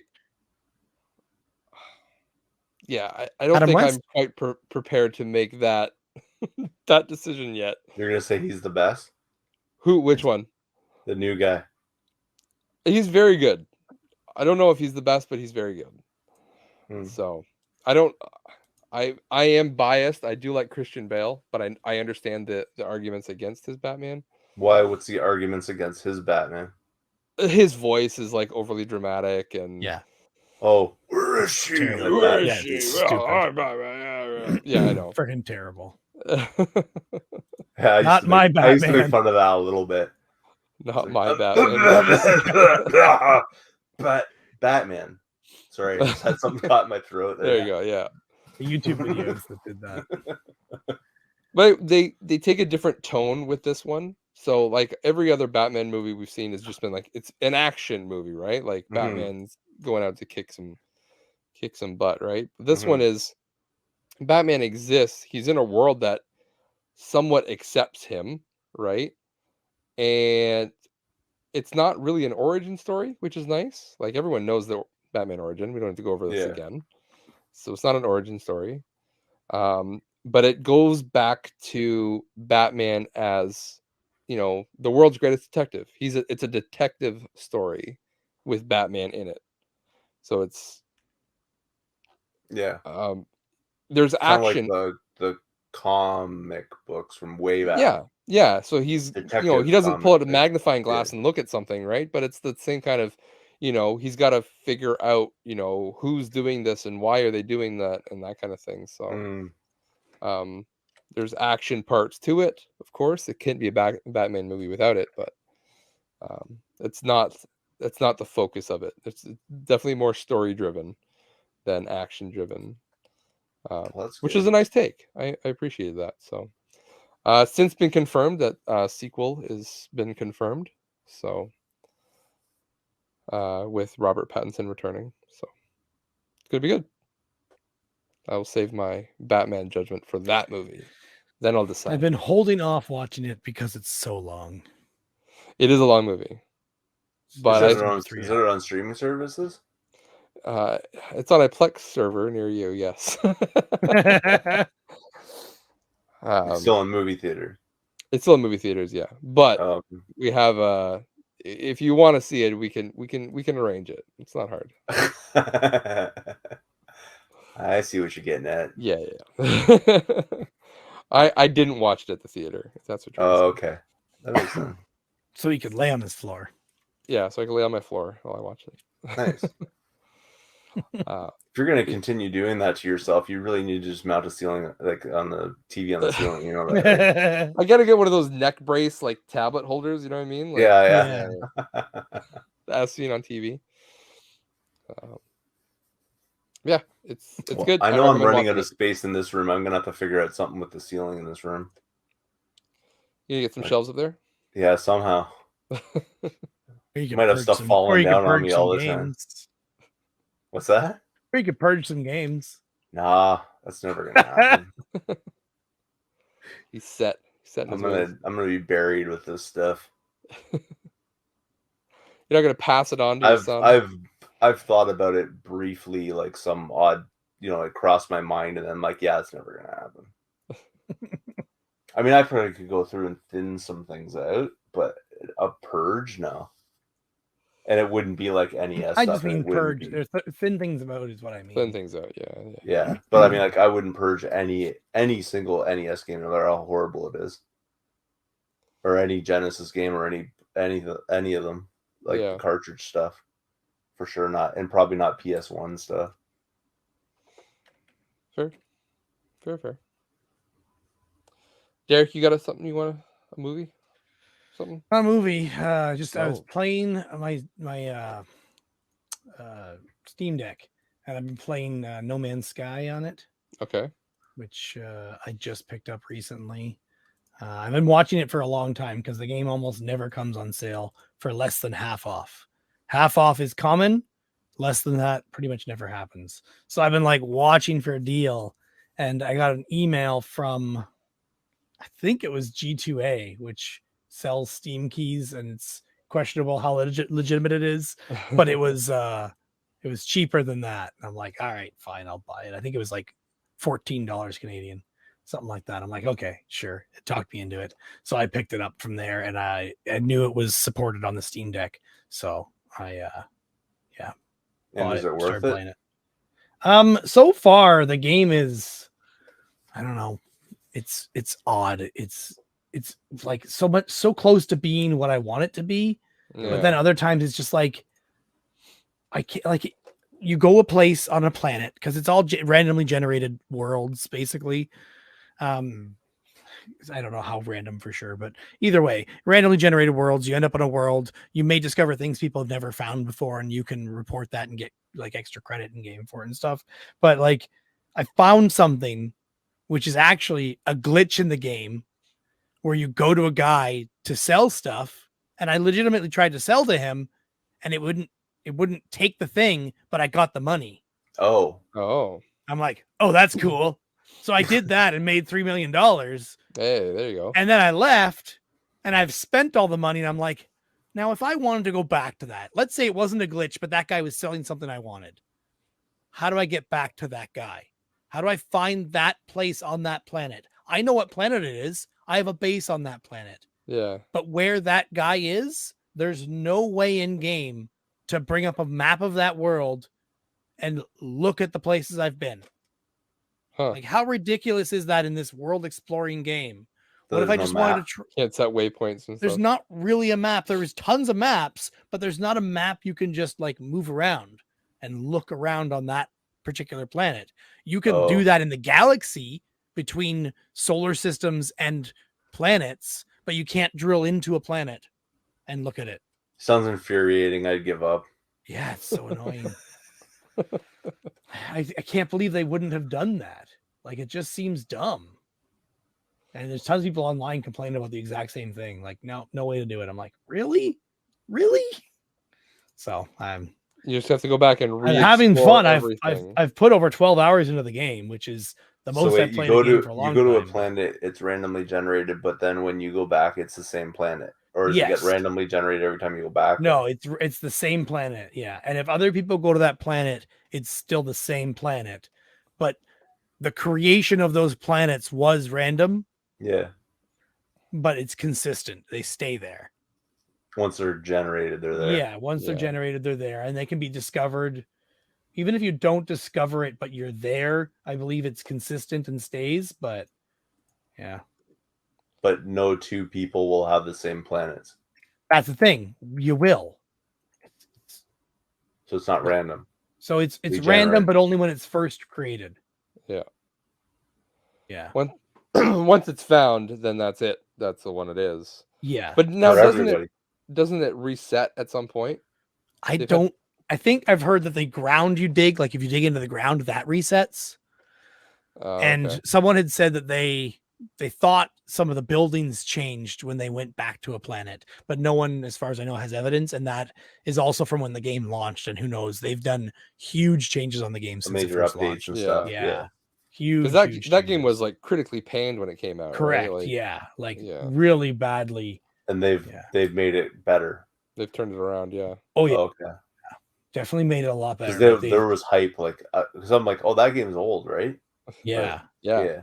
Like, I think 2018 might be when it came out. I thought when you first mentioned it, I was just like, okay, am I like, is this something new? Because No. I'm like, I remember something sounded like a game that sounded like that, and I haven't really paid that much attention to the It game. sounds like they've come But through. I knew there on was huge most hype of the when it things came they out, do. like before it came out. Yeah. I believe they've come through and honored most of the things they promised before it came out. Yeah. Oh, okay. That only took them like what, 7 years? Yeah, exactly. And they're starting on a new game now. Yeah. I'm Hello gonna Games break is that doing- one too and have to like Yeah. and spend another decade fixing it. Hey, you I got hope to not. start somewhere, I guess. Still better than I can do. I remember the GameStop employee trying to sell me on that game, and from the beginning, I was just like, I'm not buying it. It was like every world's random, everything's gonna be brand new. You're gonna have. I was like, nah, I don't believe any of this. Yeah. So let me get it straight. So if you find it, it becomes whatever it is. Yeah. And it stays that way, and it stays that way for everyone. Yeah. It's online, right? It's online. I'm yeah. playing it offline, but the worlds and the things on those worlds are still discovered and synchronized with everyone. So as soon as you discover it, you're the first one to see it. It's randomly generated, but now everyone sees it the way you saw it. If they go If to that they same go place. there and see Yeah. that thing, yeah. It's possible this has all been generated before the game even launched, and everyone gets a copy of the same map. I don't know for sure whether it's randomly generated on my computer or randomly generated in the first place. You know what I mean? Or if it's I'm random not at all. sure. Yeah, well, that's the other thing. They could say it's randomly generated, but it's Technically, could be randomly completely generated is static. probably you go there, you're like, I easier found this than first. designing it. But, yeah. They just have like set parameters of like Yeah, this. These an have to be algorithm here to and- help define the generation. Yeah, Yeah. Yeah. yeah, sure. Cool. There's a VR version of that too, isn't there? Yeah, the whole game is VR support. Yeah. Yeah, I need to do that at some point. Sounds trippy. Yeah, I did try Subnautica VR. Ooh, Yeah, Also trippy. Yeah. Feel like you're drowning the whole time? no, wasn't bad. Wasn't bad. Sorry, I'm also working on Troy's video, so I thought you'd be done that by now. no, I gotta like copy frames and Yeah, Look, that's he's way split too over here. technical for me. then of course you're doing like a fade, like you're zooming in Yeah, the picture as it goes. So for me to copy that, I need to like, try to match the movement. Oh, geez. You got the right guy, Troy. You got the right guy. Yeah, I know. I'm glad I came on this and didn't realize I was going to get like $500 worth of editing for. He'll collect later. Don't worry. Yeah, We'll see if I finish it or not. Depends what time this podcast finishes tonight. I have my own videos to do. Don't forget. I was just saying I have a ton of commercials to finish editing. I know. I'm glad you put me at like priority. I know. I'm You a could be fool right now sometimes. talking to us and video editing something else, but instead you're doing. You took all of your stuff and put it below mine and put mine at the top. So I appreciate that. Yeah, I'm too nice sometimes. Well, I think that will do it for a podcast there, boys. We've hit 240 here shortly, so that's long enough. I think everyone's tired of listening to us from now. Probably. It's no 5 hours from last episode, but I think it'll do this time. So Troy doesn't the joke. that's okay. Do I have to watch or listen to your podcast to get the joke? Yes. Oh, okay. All 5 hours of it. You have a 5-hour podcast? The last one. Last one. Really? And that's after you edited it? Yeah, especially after I edit it. Yeah. Wow. Especially. Well said. So, thank you again for listening to the Not So Special podcast. This has been Not So Special as usual, or kind of special, I guess. Especially because we have Troy here. We have got Troy There you here, go. so he makes us special. I'm Josh. You can find me at Creepleet, at Creepleet on YouTube and Twitter. Derek, where can we find you? I don't know again. It's the same thing every time. I forget. Okay, most places I'm DEG13. DEG13. Come on, I can do on your. Twitter, I'll do your plug for you. and on YouTube as well. Yeah. Go watch some DEG13. commercials. Yeah, go watch some old commercials. The ones I'm doing now are from 2003, so they're not that old, but they're still good. Oldie but goodies. So, and Troy, Canadian Retro, where can we find you? You can find me at Canadian Retro on YouTube. Just type it in. You'll find one of my videos, and that'll find my channel pretty quick. Good. In all likelihood, at least when I put it into the search, it comes up first. Type it into Google. It's probably you'll probably find my Twitter at the same thing. So it's at Canadian Retro. Yeah. You've been looking up too much of your own stuff, man. That's why it's popular. No, I just wanted to see I wanted to see what the problem was. Nobody was watching, so I was like, is it a Google issue or what here? But no, apparently Google works perfectly fine. There must be something wrong else. There must be something else is wrong. some detail is missing. Some detail. Because it can't be the videos. They're perfect. Clearly. All right, well, that's going to do it from us. Thank you so much for listening, and we'll see you all next month. Bye.